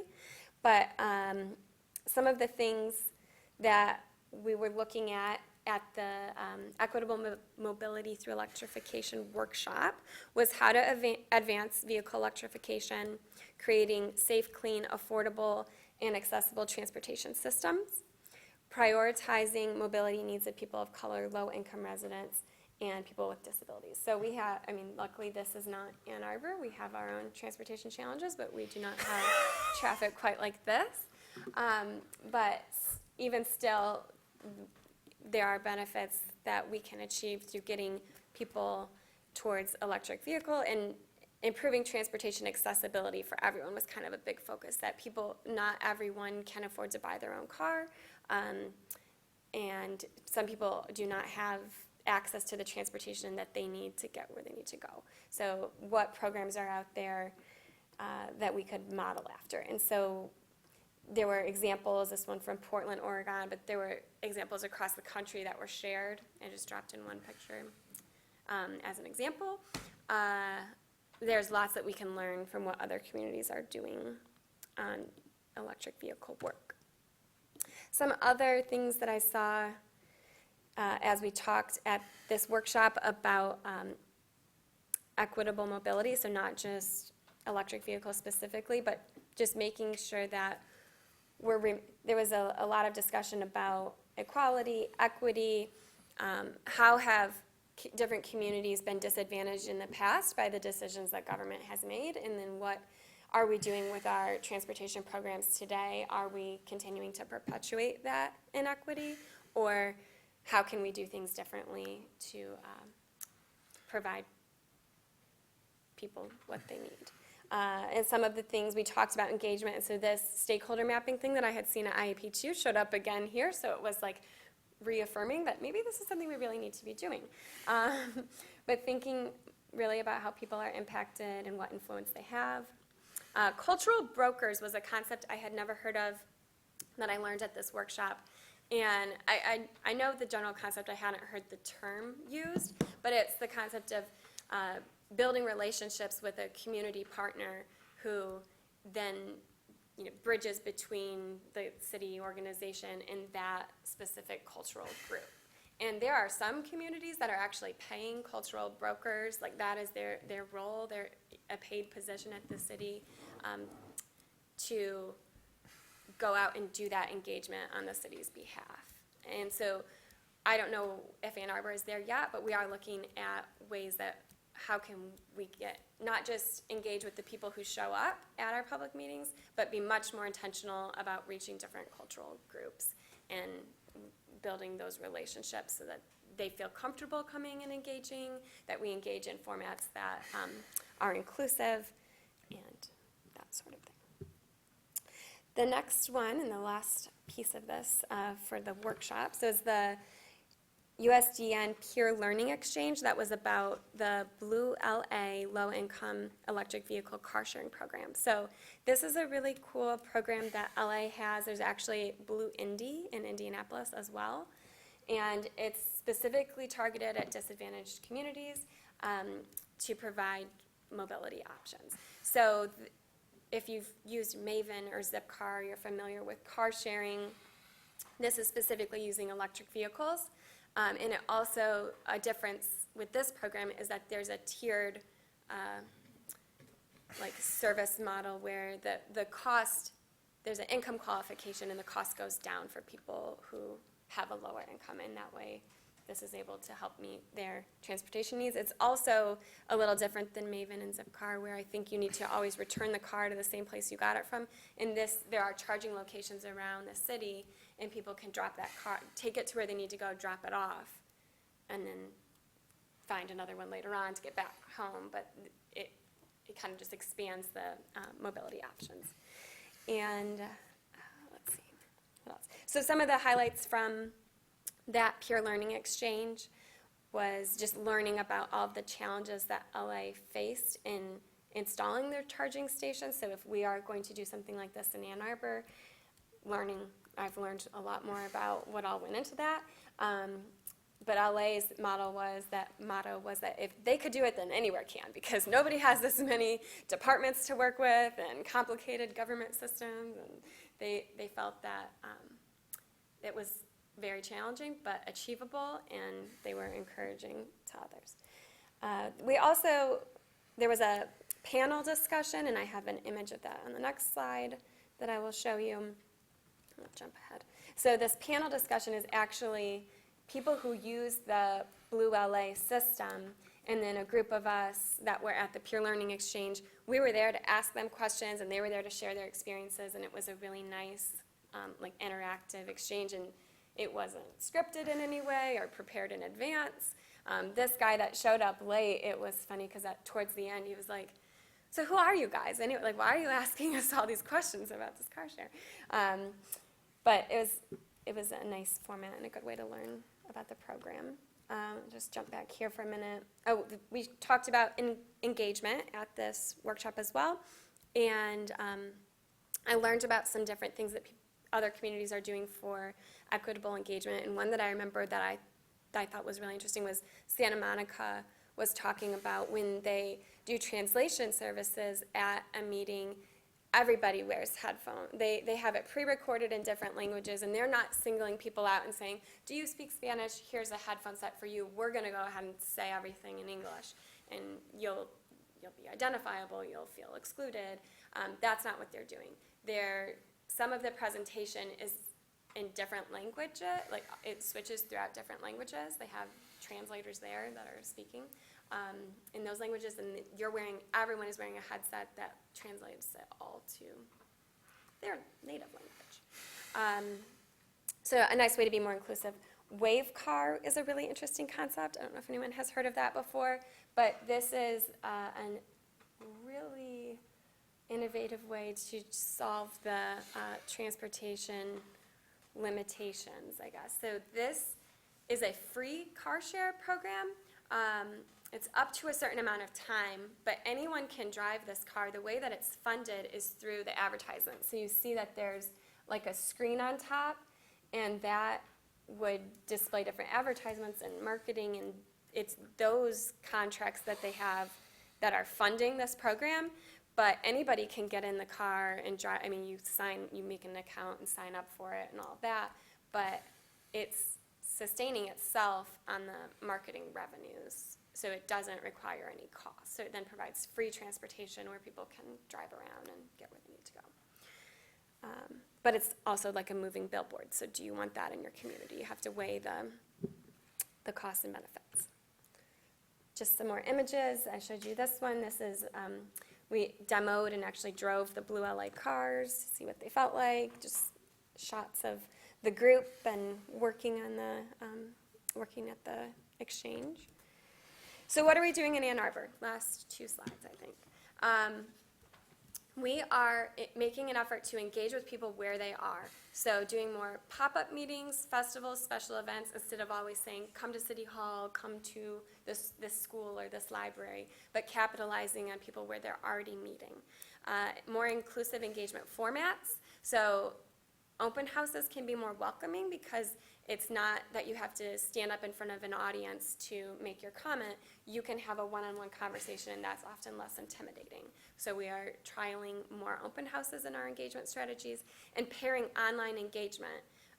Often, I hope you've noticed, if you're paying attention at all to online engagement, we have done more of that over the last year, and we're trying to continue ramping that up, where if we're doing something that's of a high enough community interest, and we're doing it in in-person engagement, we also provide a digital engagement parallel opportunity for those who can't make it due to their work schedule or whatever it is. So the meeting time we're thinking about, is weekday evenings best for everybody? That's what we've done often, but that makes an assumption that you're working a 9 to 5 schedule and you have your evenings free. Should we be looking at other times of day? Kids Box we have now that we're bringing to public meetings. So this is from a meeting with the Earhart Link Configuration Project, and encouraging people that people of all ages are welcome at public meetings. So don't let that be a limitation to showing up and sharing your input. We are using a demographic survey at our public meetings, so bear with us. While each time you show up, we ask you to fill out a demographic survey. The reason is that we want to understand who we're hearing from so that we know who we're not hearing from, and we can then do more targeted outreach. Right now, all we have is that anecdotally, it's a lot of white people. It's a lot of older white people, usually. But we don't have any real statistics to say that because we haven't collected demographic data in the past. And focusing on underrepresented community groups, expanding our stakeholder list, so we're always growing that. That's been shared with you all, and we're doing continued work on seeing who else we can reach. Let's see. So I think what's important here is just, in Ann Arbor, there is a higher, I would believe, a higher level of expectation for community engagement than in many other communities. We see that each time we work with consultants on new projects, and we have to get them accustomed to the Ann Arbor standard and what we're expecting. But I think that that's important. That's not a bad thing at all. That's just something to know about us here and the task that we have. We try to be flexible as much as possible, adjusting project schedules, listening to what we hear, and adapting. And we're improving our collaboration across transportation and equity, across community engagement and sustainability. We're looking to bridge across different departments and different parts of the organization where we should be collaborating more. So that's all that I have for you. Sorry that it went a little long. So if we have any quick questions or comments, we can do that. We did go a little bit over time. But part of the point here is just so we know more about this and sort of bring it up to our awareness a bit more so that we can incorporate more community engagement in the future. Yeah. Just a quick, Kayla, thank you very much for sharing all that. I learned a lot. I had no idea what you actually did for the city. Exactly. So this is actually great to know. And I'm hoping to tap into your expertise on a couple questions, especially the equity. I would love to see like a report back on how that's going. Yeah. It's something I was going to bring up later on, but something that I'm hoping Kayla might be able to inform us in the future about. We have this online component when it comes to feedback now. And when you dive deep into the data on the road diets, you'll notice that it's overwhelming support for people who show up and it is overwhelming opposition for people who use an online component. And yet, all the pictures that we saw that Kayla presented when it comes to community engagement, we didn't see any pictures of people looking at a screen and clicking a mouse, right? So how do we weigh that? In one example, 26 people responded online and only like 12 did in person, and yet 11 were completely committed, let's do this. And the overwhelming online were not.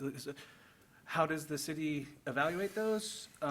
Does anything take priority? And how are experts in this field traversing this, it's a conundrum, right? How do you deal with this? So if you want to do a deeper dive, I would love to hear more. Well, I mean, my quick response, I think that we're weighing both, I think, kind of equally at this point. I don't think we're not placing any like greater weight. There's not like, okay, well, for every 2 people online, that counts for 1 person in person, because we actually see them and we know who they are and how they're responding. So I think that it's a challenge, and it's something that needs further attention and exploration. There's not any like magical answer. I can tell you like some of the things I've talked about with our online engagement providers about how we're monitoring like different IP addresses and duplicate responses from the same account or something like that to make sure that we're doing what we can with the technology. But we aren't actually seeing a lot of that. Like, we're not seeing multiple IP address, or the same IP address providing multiple responses or something like that. So I'm happy to, I mean, that's helpful for us to, as a reminder, to continue looking into how we weigh this. But I don't have anything more than that. Well, I mean, you mentioned that there is actually more available that you have in the system about who they Yes. are. I think it would be really valuable when having that feedback reported out to have a sense of the online comments. Like, these people actually live here. These people don't. Yeah. Yeah. But, you know, we have a lot of commuters. We care about them, but when we're talking about something like road reconfigurations, there's going to be different biases. Yeah. Thank you. Real quick on the follow-up to that is that, you know, when you guys are doing open houses and having conversations, I assume that there's a base level educational component. There's at least a diagram that people see. And I don't know if that happens online or if they just initially go to a survey. So like my Medicaid training that I have to do, like you have to watch the informational video before you can answer any questions. Maybe that's enough of a barrier that, and it doesn't have to be very long, but just clicking buttons, I don't know if that's the feedback that we really want to. So with an A2 Open, this is different between A2 Open City Hall or SurveyMonkey, or if staff end up using something else. So we're kind of trying to, part of this is just streamlining that we're all using the same tools so that we have the same resources. But I can speak mostly about A2 Open City Hall. And with that, there's always an intro page, and that gives some project background.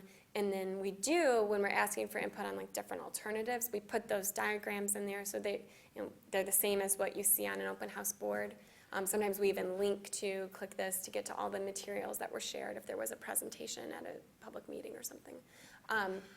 But a video we've not done before. We haven't done any kind of like an info video before taking the survey. So that's something we could look into. Yeah. Right? Thank you very much. Now we know more. And so we have a couple of resolutions with Raymond presenting. I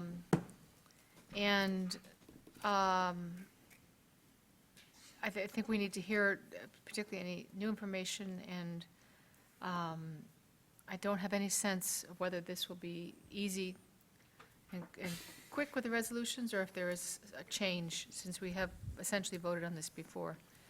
Sure. We Okay. can always do a straw poll earlier if we need to, but. Yeah. So if I may, Madam Chair, I'll just give a quick little background just to get everybody up to speed on where we are. So you may recall back in February, we presented several different road diets to this commission to get feedback.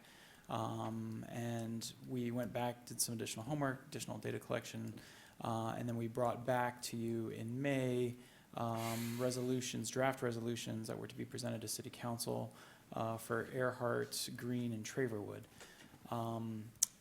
Those recommendations from May were passed on to City Council June 17th. City Council discussed them, and for many reasons, chief among them had to do with that you didn't have the benefit of seeing the public comment that was received. Part of the reason for that was the public comment period was still open for Green and Traverwood all the way through the end of May. So when we brought this to you at your May meeting, it was still open. So we couldn't have given you a final set of comments and summary of that public comment. So when we took it to City Council, it was discussed, and the recommendation that came out of City Council, or the action that came out of City Council, was to refer it back to the Transportation Commission so that you had the benefit of seeing the public comment that was received. So one of the things that we have in your packet is a synopsis of all the public comment. For each of the 3 projects, there's a synopsis page, 2-pager actually at the front end, that kind of shows all the responses, where we got those responses, and you know what the breakdown was, both in terms of raw numbers as well as percentage. And then it shows some pie charts and bar graphs as well to show kind of what those responses look like. And then from there, we thought it best to just give the raw information. So attached to those synopsis pages were all of the forms that we collected in person at the public workshops, as well as the direct printouts from our survey tool, online survey tool, which was SurveyMonkey. So you had that information. That was the same information that was presented to City Council, so that is presented back to you unedited. We did include an extra piece of information, which you had gotten a draft version of it, I believe, late last week, but then we revised it slightly and sent out an updated version yesterday. And it was really meant to help clarify some of the questions, comments, and concerns that were raised both by City Council and at the June meeting of the Transportation Commission. Because while you may recall, we discussed it briefly at last month's meeting, that was because it was on the agenda, but it wasn't an action item, which is why we're bringing it back today for an action item. So based on that conversation, what we did is we tried to organize our thoughts around kind of 3 key areas, those being performance metrics, staff processes regarding public input, and miscellaneous items. And so there's a detailed memo. The memo itself is about 10 pages or so long, and then it has all the attachments that support the findings of that as well. We wanted to provide that just because we felt like there was maybe some clarification that was warranted based on some of the conversation that we were hearing, and that's the purpose of that. And hopefully you had a chance to look over some of that. We can go into that more detail. I do have Cynthia Redinger here who can help address any detailed questions you might have on that memo. The other thing we did, we made some slight modifications to the resolutions, but they are, I think, relatively minor. Chief among them is we put new language in under the memo portion of the resolution. So, the way we present things to City Council, there's a title, there's a memorandum portion, and then it goes into the actual body of the resolution itself. Under the memorandum portion, we included the key findings of the outreach, because one of the criticisms that we heard, or one of the suggestions, was that we didn't show anywhere in the actual document that was presented for consideration what we actually heard from the public. And so we felt it was appropriate to put that into the memo. And really what we try to do, you could slice and dice the information a lot of different ways, but really what we try to do is just kind of get to the meat of the issue, which is, where the majority of the responses targeted at, both in terms of support for, some of the projects had multiple elements. So if you think about Earhart had a kind of lane reduction portion, but it also had the roundabout portion. So we wanted to highlight both of those pieces. We talked about, where people place their emphasis in terms of safety, both in terms of safety for drivers and passenger vehicles, as well as bicyclists and pedestrians. And so we try to kind of replicate that throughout each of the 3 resolutions to make sure there's some consistency among them. Again, it could have been done differently. There are many different ways we could have presented the information, but we felt like this was maybe the best way to synopsize at the highest level possible for everyone's edification. We put in new language that will reflect if this body decides to take action on this tonight, but we left it blank, right? Because we don't know what your action will be. But we just acknowledge the fact that this was heard by the Transportation Commission again tonight. And then the other thing is we did indicate that the Green and Traver Wood are pilots. Again, since this is just pavement markings on those two projects, it is something that can be evaluated and, modified in the future if it's not going as anticipated. So we felt like that was a clarification that was warranted on those. That language was already emphasized in the Earhart because Earhart has a pending road resurfacing project a couple years out. So that, opportunity for reevaluation is fairly imminent with that project, but we felt it was important to put in the word pilot on Green and Traver Wood as well. So those are, in large part, a lot of the backup material stays the same. The technical report that you had access to at the June meeting stays the same. The resolution stays largely the same. You now have the benefit of seeing all of the public comment. And then there's this additional memo that kind of goes through some of the questions that were raised, at the last meeting. So that was the extent of I was planning to give, but we're happy to entertain any specific questions you have between myself or Cynthia. Thank you.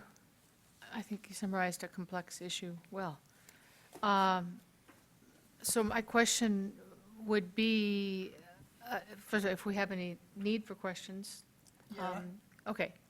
And then I'll follow up afterwards with saying, with asking if anyone wants to change is going to suggest changing our position based upon this new information.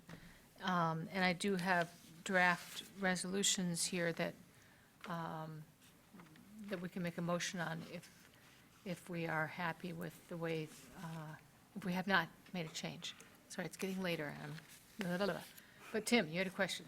Yeah, I saw you had, because a lot of people were concerned about like Green Road because of like all the new development going on there. I saw you had numbers regarding like what you were saying about like the effects on it before, after reconfiguration and with detours. And I'm just wondering what those numbers mean. And like with detours, did you do I only saw one number. I didn't see one with or without the reconfiguration. And Okay. That's a good question. Yeah. So we presented that data similar to how it was presented in the original technical memorandum. And I'll just point out that it's listed as having the existing conditions and then an after condition, which would be if the project is implemented. And then that detour condition, what we did was we assumed that as part of future roundabout construction on Nixon, that the road would need to be closed. So we did a trip distribution at Green and DuBarn, and where would people end up going down? Would they end up, or would they end up if, the closure was further south and they ended up at Traver? So we did worst case scenario for both of those locations. yeah, well, I saw only one number for detour. It seemed useful to compare detour if we didn't do this and detour if we did do this. And I understand, and we were just showing what the detour condition looked like with implementation. Okay. so you don't have the numbers for without implementation? Not on. But that would be close, the current condition is, so again, if I'm understanding Cynthia's point correctly, the current condition kind of reflects what's out there today. The after would show what, if the road diet were to be implemented, the lane reconfiguration, and then the detour would be with the lane reconfiguration and the detour. And then, yeah. But So, I think what Tim is Mr. saying. Ball was asking for is if we could compare detour without both conditions. Yeah, detour okay, with both yeah. conditions. Good point. and that's an analysis that we could do. Yeah. If you found that necessary in order to move forward with your vote, is another question, so. Yeah, the other thing is, what do those numbers mean? Because I didn't see anything describing what those numbers meant in that report. So what we showed was the level of service and the,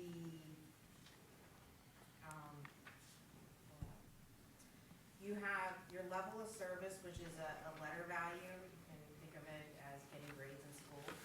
A, you did well, F, you failed the exam. And then the delay and the volume to capacity results. Delay is in seconds per vehicle, and that's a controlled delay. So that is the delay that is induced by the time you spend in a traffic control device. And the volume to capacity percentage is just how much volume is traveling through versus the theoretical maximum capacity of that lane.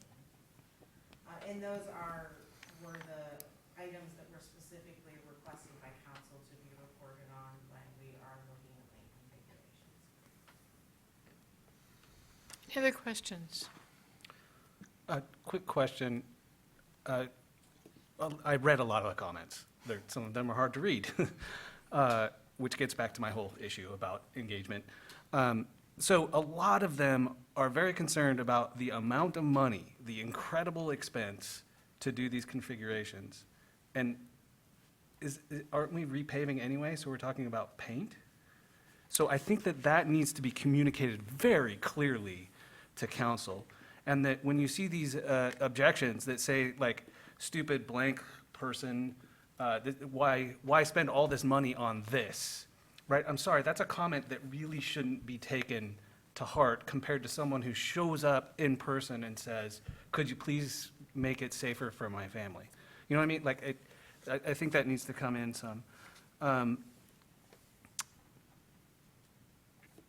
Yeah, maybe that's about it. But the other thing that I would maybe want to communicate to council as they consider this is that the in-person engagement was overwhelmingly in support.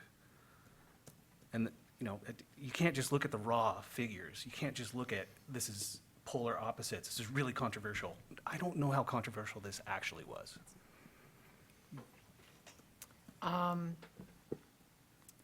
So we could include that as a comment if we wanted to. I also have some things to say to Okay. council, but we might, I think a lot of it aligns with what Brad is saying, but we might come up with a comment, but I can sort of say it, I'd like to say it now Okay, first. But I don't know if anyone else has more questions first. go ahead. So, I think it's important to communicate to council that while public comment and public engagement are important, and we just learned from Kayla about all the different ways that it happens, counting public comments is not reliable, scientific, or statistically significant when we're looking at public opinion, and also when we're looking at something like safety.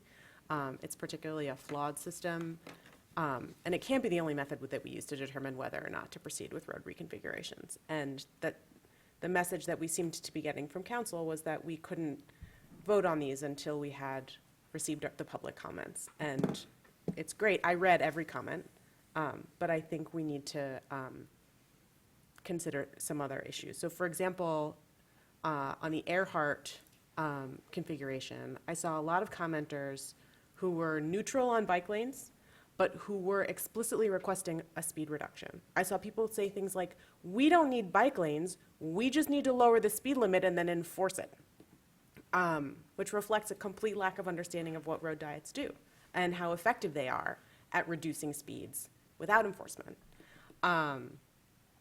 So I know I'm preaching to the choir at this particular moment, but it would be But you're on great TV, if so. we, oh, hi.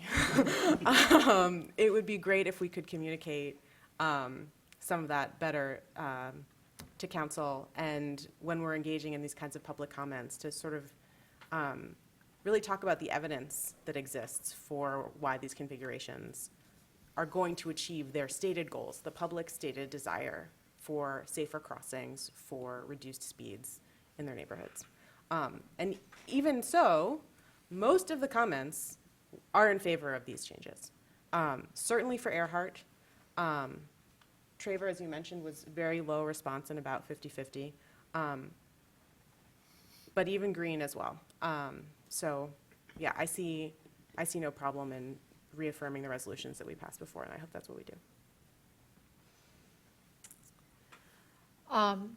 So I may make the suggestion that we bundle the three resolutions together and make a motion to pass them. Oh, are you ready to do that now, or you want? I wanted to add one more comment, Okay, and then, question. I am almost ready, but I'll pause for you in just a second. And that if it's possible to have a comment that synthesizes very quickly and briefly, either one of you, what you just said, which I think Molly was particularly good at. I have some of it written Speaking down to that that we include that with the resolution. Yep. If Molly's willing to take that on. So that's what I'm going to suggest after hearing another comment from Tim. Well, yeah, I just wanted to question on another thing on the Green Road one. Like, I know a lot of people mentioned the development up there. Did you take that into account at all? Because I know obviously if they start building more, there's going to be more traffic, and just wonder about that. Yes, and in addition to all of the approved development that is in place, we did take a look at the most recently submitted site plans up there, although they are not yet approved, to see what additional impact that would have, and those trips were included. Yeah. Okay, so unless there's objection, I would suggest somebody make a motion as okay, Molly did. So moved, Kleinman? So that would be to adopt all three resolutions and include a comment about public comment that would be drafted by Molly, that we can trust her to summarize what she said. Any other discussion on this motion? I'll second the motion. Oh, thank you. I am losing it, aren't I? Okay, any other discussion? Then all those in favor, say aye. Aye. Any opposed? I'm supposed to do this by voice, aren't I, now? If you could no, it's okay, but if you could just read what is the motion that you are making.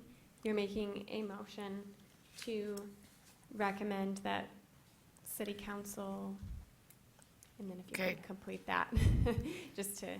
So a motion was made by Molly and seconded by Robert, that the Transportation Commission recommends the city council approve the three resolutions in the packet, and that that be accompanied by a statement drafted by Molly.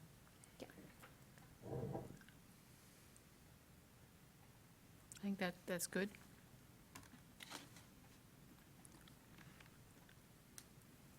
Okay. Thank you very much. And it was unanimous, correct? I didn't miss anyone. Yes, it was. Enthusiastically so. Okay, so we have a bit of other old business, which I believe would be the crosswalk. Is that right? Yep, that's nice. Okay. And just the briefly, what I would like to say ahead of this is that normally I'm not comfortable with bringing a resolution to the group that's drafted at the last minute, and that you haven't had days to look at. And there's a couple of specific reasons why I'm making an exception to that. And the first of which is that essentially this is our third time going over this issue.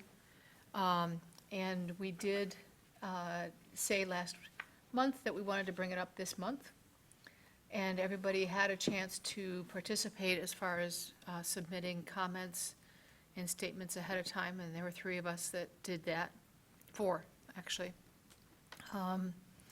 And you had a chance to read those as well.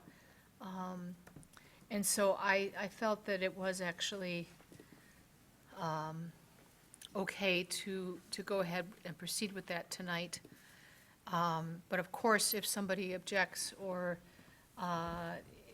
we can also make some changes to this as well. This would be the time to do that. I think I'd like to do it a little bit more informally before we actually make the motion, rather than having friendly amendments and back and forth like that. So I'm going to take the option that we're a small group tonight, and hear if there are any minor changes and improvements that you'd like to suggest. Kayla? If I could just, to let everybody know what you have in front of you, you have two handouts related to the crosswalk law discussion. So there's one from Ann Arbor Public Schools, which Liz Margolis provided to us today. So that was not in your commission packet. You had the recommendations from Commissioner Boland, Hull, and Felt that you got in advance. This is supplemental and will be added to Legistar. That's the public schools perspective on it. And then you have the handout that is the proposed recommendation. So Linda Diane was the volunteer, and then Tony Pennell, who was a pedestrian safety and access task force member of that former group. They met today to compile what had been submitted in advance and come up with something for you to react to. So just clarification. And Liz Margolis was going to meet with us, but was unable to due to some other conflicts that came up suddenly. So I have a question. I remember last month we talked about some confusion about what we can, in our role as the Transportation Commission, what we can do when we're advocating around a state proposed law. And I was wondering what, if this encompasses the full extent of our ability as the Transportation Commission to advocate, or if in fact we could go further. And I think that's maybe a question mostly for Kayla and Raymond. We did hear Chris, his opinion about this a little bit this afternoon. I will start, and Raymond can add on, because I know I've talked with Chris about this, and my understanding, you can make recommendations for what you want to be in the law, or whether you want a state law or not make a state law, but it's the process is that you are recommending to City Council that then they direct their policy agenda committee to take this up with the state, sorry. So that's the process that it follows, but I don't think that inhibits really like what you can put in your recommendations related to this. Okay. But so it has to go through City Council? Yes.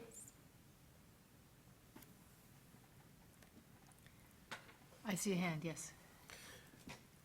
So, we've talked, as an agency, we've talked a lot about, different aspects of this bill and other things that come across the Transportation Commission's desk as it relates to the singularity of supporting city advocacy. And I'm just gonna let everybody know right now that we're gonna abstain because we represent a larger community than just the city. Although we support the city's efforts in protecting its residents, and obviously, we have a joint mission here as it looks at the safety around crosswalks and different things like this, but this is still very much a local issue, and very political local issue, as in honoring your own city ordinance and protection of your own city covenants in comparison to changes that may be reflected in state law.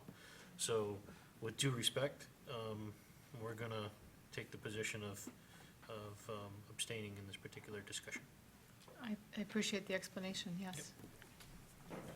I have a request from staff that I don't think we need tonight because it's getting late, but I would love some guidance on the limitations and abilities of Transportation Commission members to act as individuals around advocacy on a state level. Actually, it seems like we did cover that to some extent last time, which is that you need to make the statement that you are speaking as yourself and to make it make sure that nobody can assume anything, Mhm. and that you do not have the authority to speak as the Transportation Commission. Right. So, Okay, I think that's actually pretty clear. pretty clear that you Okay. can do that at advocacy. Thanks. Yeah, and that's consistent with my recollection as well. Yeah. Okay. So I just want to jump in real quick and just say that I support very much the local ordinance, and I'm going to continue to support it very much. The state law makes other communities more safe as well, but I don't want this to be a zero-sum game. I don't want to have to lose something in order to support something that's going to help people. So, and I think the Ann Arbor Public Schools said it very well. If you allow local municipalities to make decisions that can go above and beyond, I am fine supporting a state law as it is written. But that local ability to make a change for the better, that's really important to me. The response from the Ann Arbor Public Schools, for those counselors that are wavering on whether or not they want to recommend to support or not, that is a really powerful statement made by schools, the Ann Arbor Public Schools. So council members are gonna have to ignore that if they want to proceed with support. And I just want to chime in, I think it's absolutely appropriate for this body to be making recommendations to city council on this. I mean, this is a transportation issue, absolutely. Absolutely. And I spoke with a lot of people today who are quite knowledgeable, none of whom wanted to be directly quoted, about the question of would this invalidate our local ordinance or not? And the absolute conclusion is maybe, maybe not. I'm very much of the opinion that it would, because we assume that state law takes precedence over local ordinance unless the statute says otherwise. But what about how, like, that applies, like, the famous case of the marijuana law, like, I mean, That was always an issue of choosing enforcement or not. I mean, I guess, because Ann Arbor Police, couldn't they choose to enforce the city law? That would be almost impossible for me to see that happening. I guess it's different because in the marijuana case, it was a weaker law than state law, whereas state law in this case, Yep. yeah, I guess I can see where The that would answer be. is, we do not know We don't. definitively. And there are people who have made definitive statements, and they directly contradict each other. So that's why it's written the way that it is. But that there are people who have been working to dismantle the Ann Arbor's law, and this may make it easier. It's also something that we decided to include in the statement. It is getting late. Are there other comments or discussion? This is a serious matter, but I also want to keep us moving forward. I think this is our third or fourth time as a body responding. Isn't it the third? And I'm fine with the language here. I think it captures the spirit of former commissioners, and if new people want to weigh in, that's fine. I'm ready to move that we adopt this statement. Yes, am I? I'll take a motion. I move that we adopt the language that's before us regarding opposition, instructing city council to oppose House Bill 4783. Okay, seconded by, Kleinman? great. Any other discussion? Then those in favor? Aye. Aye. Those opposed? And we have an abstention. All right. And silence from the non-voters at this point, but that's okay. You get to do that. All right. And I did not look ahead on the agenda, so I need to. We have vice chair elections up next. Yes, this is definitively Robert's last meeting, and I appreciate his ongoing support and participation. And a lot of what he's done has also been invisible. You haven't seen the representation that he has provided for us in other groups. But we will need a new vice chair next month. And we can say more about our thanks to you when it comes to commissioner communications. So I'm not trying to cut that short. I've already done it once, so whatever. Yeah. So, that would mean a nomination for vice chair, and I already see a hand. I'd like to nominate Commissioner Kleinman. Okay? And is that something that you would accept? Yes. So we have one nomination. We can have more than one if you'd like. There are people who are absent, so we can always nominate them. I think Molly would be a terrific choice. Thank you. I think so as well. All right. Then we have a nomination, which is essentially a motion. So the motion is to have Molly Kleinman be our vice chair. All those in favor? Aye. Aye. Any opposed? Any abstentions? It's a unanimous selection then. So I have that Parsons made the motion. Who seconded it? Robert. Not, I don't think anyone said. I if didn't. I just didn't, I hear. will now. I skipped it again, I'm sorry. Okay, Robert Gordon seconds it. That's wonderful. Thank you. My general policy is if it's 9 o'clock, I quit, but I can do another 15 minutes probably. Okay, and now we have the Energy Commission Electric Vehicle Readiness Subcommittee it's a subcommittee of the Sustainability or the Environmental Commission? Of the Energy Commission, The actually. Energy Commission. Robert has been serving as their representative, and my understanding is that we could choose to ask him to continue to serve as our representative and report to us, which a short written statement would be fine. Wouldn't have to show up necessarily. Or if there's somebody on our group who's interested in that position, then we can also appoint them. If Robert is willing to continue, I would overwhelmingly support that. No, I enjoy that committee. Yeah. There's some Uh, task force, yeah. actually. with it. I think serving as a liaison, just letting us know how things are going would be fabulous. That's fine. So do we have a resolution next month? Is that how we do that? I think you can make a, so if you're proposing to have Robert continue serving as a liaison, though he won't be representing the commission, because he will no longer be a transportation commissioner, but he can still serve as a liaison to the commission, and yeah, I think you just would make a motion today, motion and second, and vote that he will continue that liaison capacity. So moved. Okay. Second. Okay, you guys are moving fast. It's 9. I was gonna check in and make sure there was nobody here who wants to be on that, in that role. Okay. I don't know why I keep looking at you, Bill, but. Okay. Okay, so, ready to vote? All those in favor? Aye. Any opposed? Any abstentions? You are welcome to vote for yourself in that case, I would say. It's not a conflict of interest, you're digging yourself deeper in. Great, and then we have staff reports and updates, and I know that Raymond can make this fairly brief, so I will turn it over to you. All right, start the stopwatch. All I'm going to do is I'm going to highlight which projects have changed language. I won't go into that changed language, but just something you might want to highlight if you're following along to go back and kind of see what changes have been made.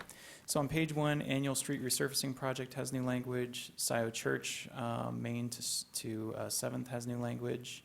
On page 2, crosswalk improvements have new language that carry over it down into page 3. On page 4 at the bottom, Duvarn sidewalk gaps has new language. The Ann Arbor STEAM Safe Routes to School project was updated to kind of reflect the latest information there. It's on page 5. And then page 7, there's updated language on road diets that largely reflects some of the discussion that we had tonight.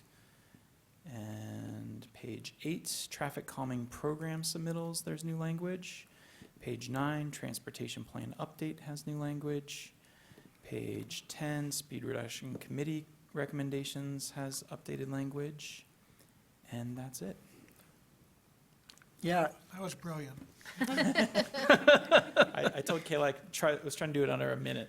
one quick question.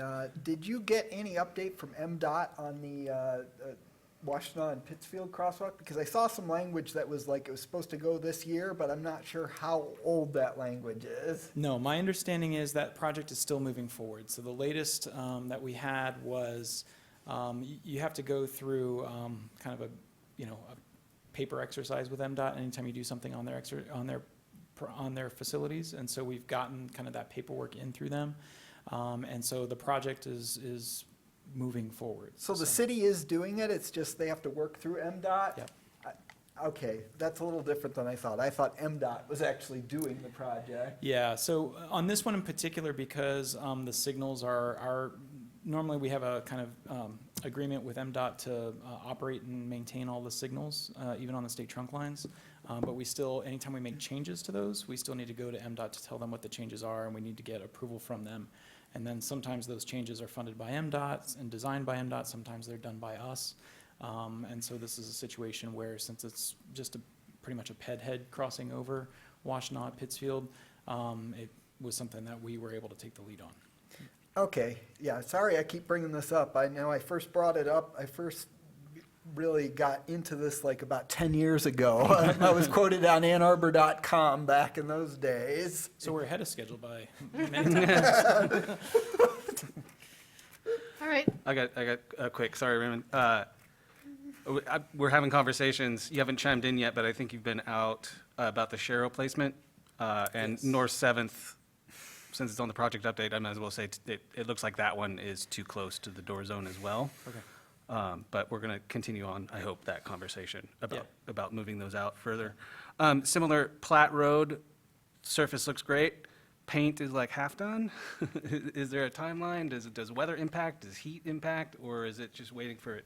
I don't know with the change of the fiscal year. I don't know if, contracts ended and then we have to kind of re-execute new contracts. That might be part of it. But we can follow up with Dave Dykeman, the project manager, on that and get you a response. Okay, that'd be great. Yep. Great, thank you. any other questions or comments about the updates? How many subscribers do we have now? We have 99 subscribers. All right. And I did just promote it recently on Nextdoor, which hopefully some of those came from. Any comments or questions about the Quiet Zone update? Okay, so we have that report, and it may not come back again. And then we are, the Dangerous by Design 2019 Michigan State Report you have a copy of. That's not an action item, but rather information. I was told that as part of that report, the Ann Arbor area is ending up being the safest area in Michigan for crosswalk crashes, but that's not included actually in that report that we got, so I hope we can get a source for that information as well. Do you have that? Yeah, Eli Cooper followed up with the authors of the report, and so we can share what we got from them on that subject. Okay. Could I ask that potentially be included in Molly's comments to council for the sidewalk? I think we should be able to coordinate that Okay. with you. That would be up to Molly at this point, so. Oh, sure. Just the data that Ann Arbor's doing better than everyone else. Well, it was really, there's been speculative data. we don't need to data dis- use of late that maybe needs to be. Yeah, we'll stay with the data, and Yeah. we don't need to that'd be discuss the, Yep, But- got it. Okay. Good call.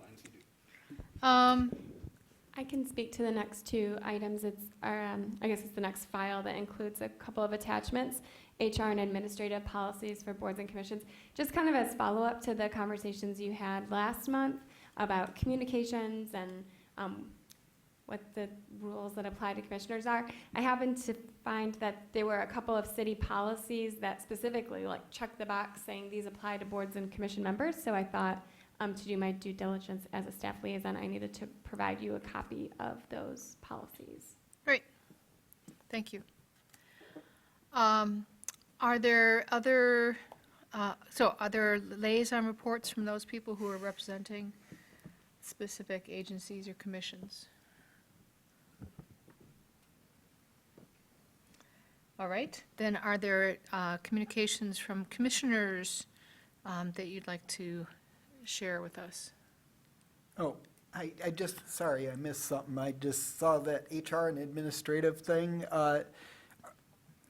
Was that really just an information item? Yes. And what really, it seemed like most of that stuff was about employees, so I'm not sure how it really applies to us. It is specified within the report what applies and what doesn't, or what does apply. So if you read into it, they make it pretty clear, actually. But yes, most of it's about employees. And it is just provided for information. There's, And it's important for us to know. We can't harass people, for example. All right. Any commission comments? Yes. I just really briefly, I wish we had a shorter meeting so I could spend more time on thanking Robert for his service. I get to see you more outside of this room, so, it's not as difficult, but I certainly appreciate what you've done. I'll be dropping by meetings. Thank you, thank you. Anyone else have anything to say then?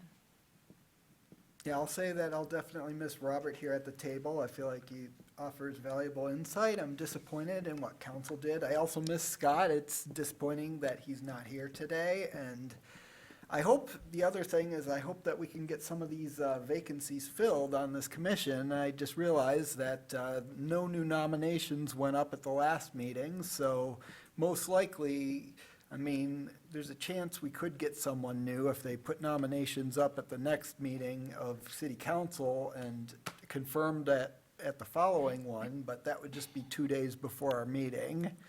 So I'm just wondering if, like, as far as the vacancies, if some of them I know are reserved for specific, like, types of, like, groups, like people who own businesses and other things, and I'm wondering, like, what vacancies there are, and if someone's tried to get the word out, or if there's anyone that might be interested, because I think we need to get these spots filled as best we can. I mean, Yep. obviously, there's the issue of, like, the mayor has to nominate someone, and the council has to confirm, so, yeah.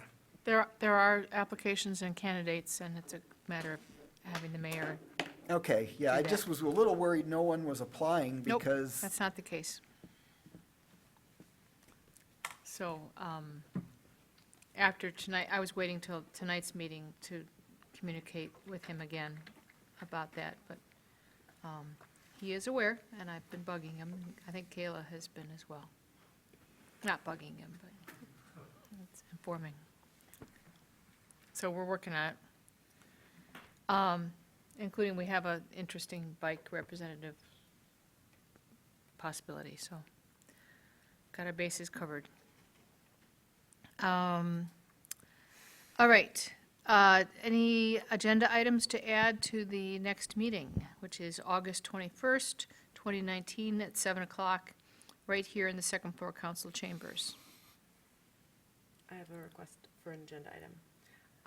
So I would like to request an informational agenda item from AAATA about detours, especially related to construction, and other detours as well. So the things that I would like to understand are how AAATA develops detour routes during construction, and I can email this all to whoever needs to get emailed.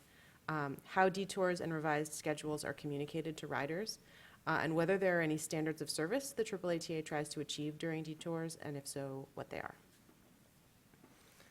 Yeah, I think that sounds like a really valuable thing, because I know like with the Nixon Green Duvarin detour a couple years ago, ended up being a mess, and I ended up contacting them a number of times because the ways they had it set up, it was like impossible to get home from work, and because the bus, I got off one and then had to wait like a half hour or an hour at the Plymouth Mall before they would leave, and So is it okay if we find a place in August or September? There's no hurry, okay? No hurry, just something that Get it on. came to my attention, and I'd like And when to learn more. AAA has the yeah. ability.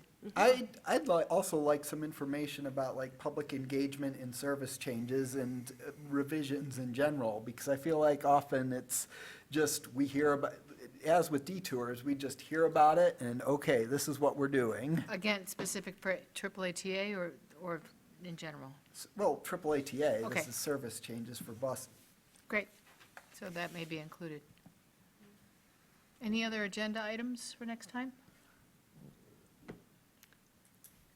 We From have the our work- usual work plan, Yeah, so. work plan, we have construction impacts to active transportation. So if we can get the bus construction impacts in August, that would be nice to talk about pedestrian impacts and bus impacts. And then Reimagine Washtenaw has agreed to present in August. Okay, and do let us know if you're unable to attend, as the quorum continues to be a little bit iffy as well, but it's also nice to know. And our next meeting will be Wednesday, August 21st, 2019, at 7:00 PM in the second floor council chambers at City Hall. And thanks for sending out the information about the upcoming city council meeting on pedestrian safety, which we don't have any other additional information at this time, but I will also be one who will be attending that, so, I'd like to attend as well. Okay. okay. Oh, Anybody else? also the RTA thing, I know Clark mentioned it. There's also an RTA board meeting at the county administration building at 4:30.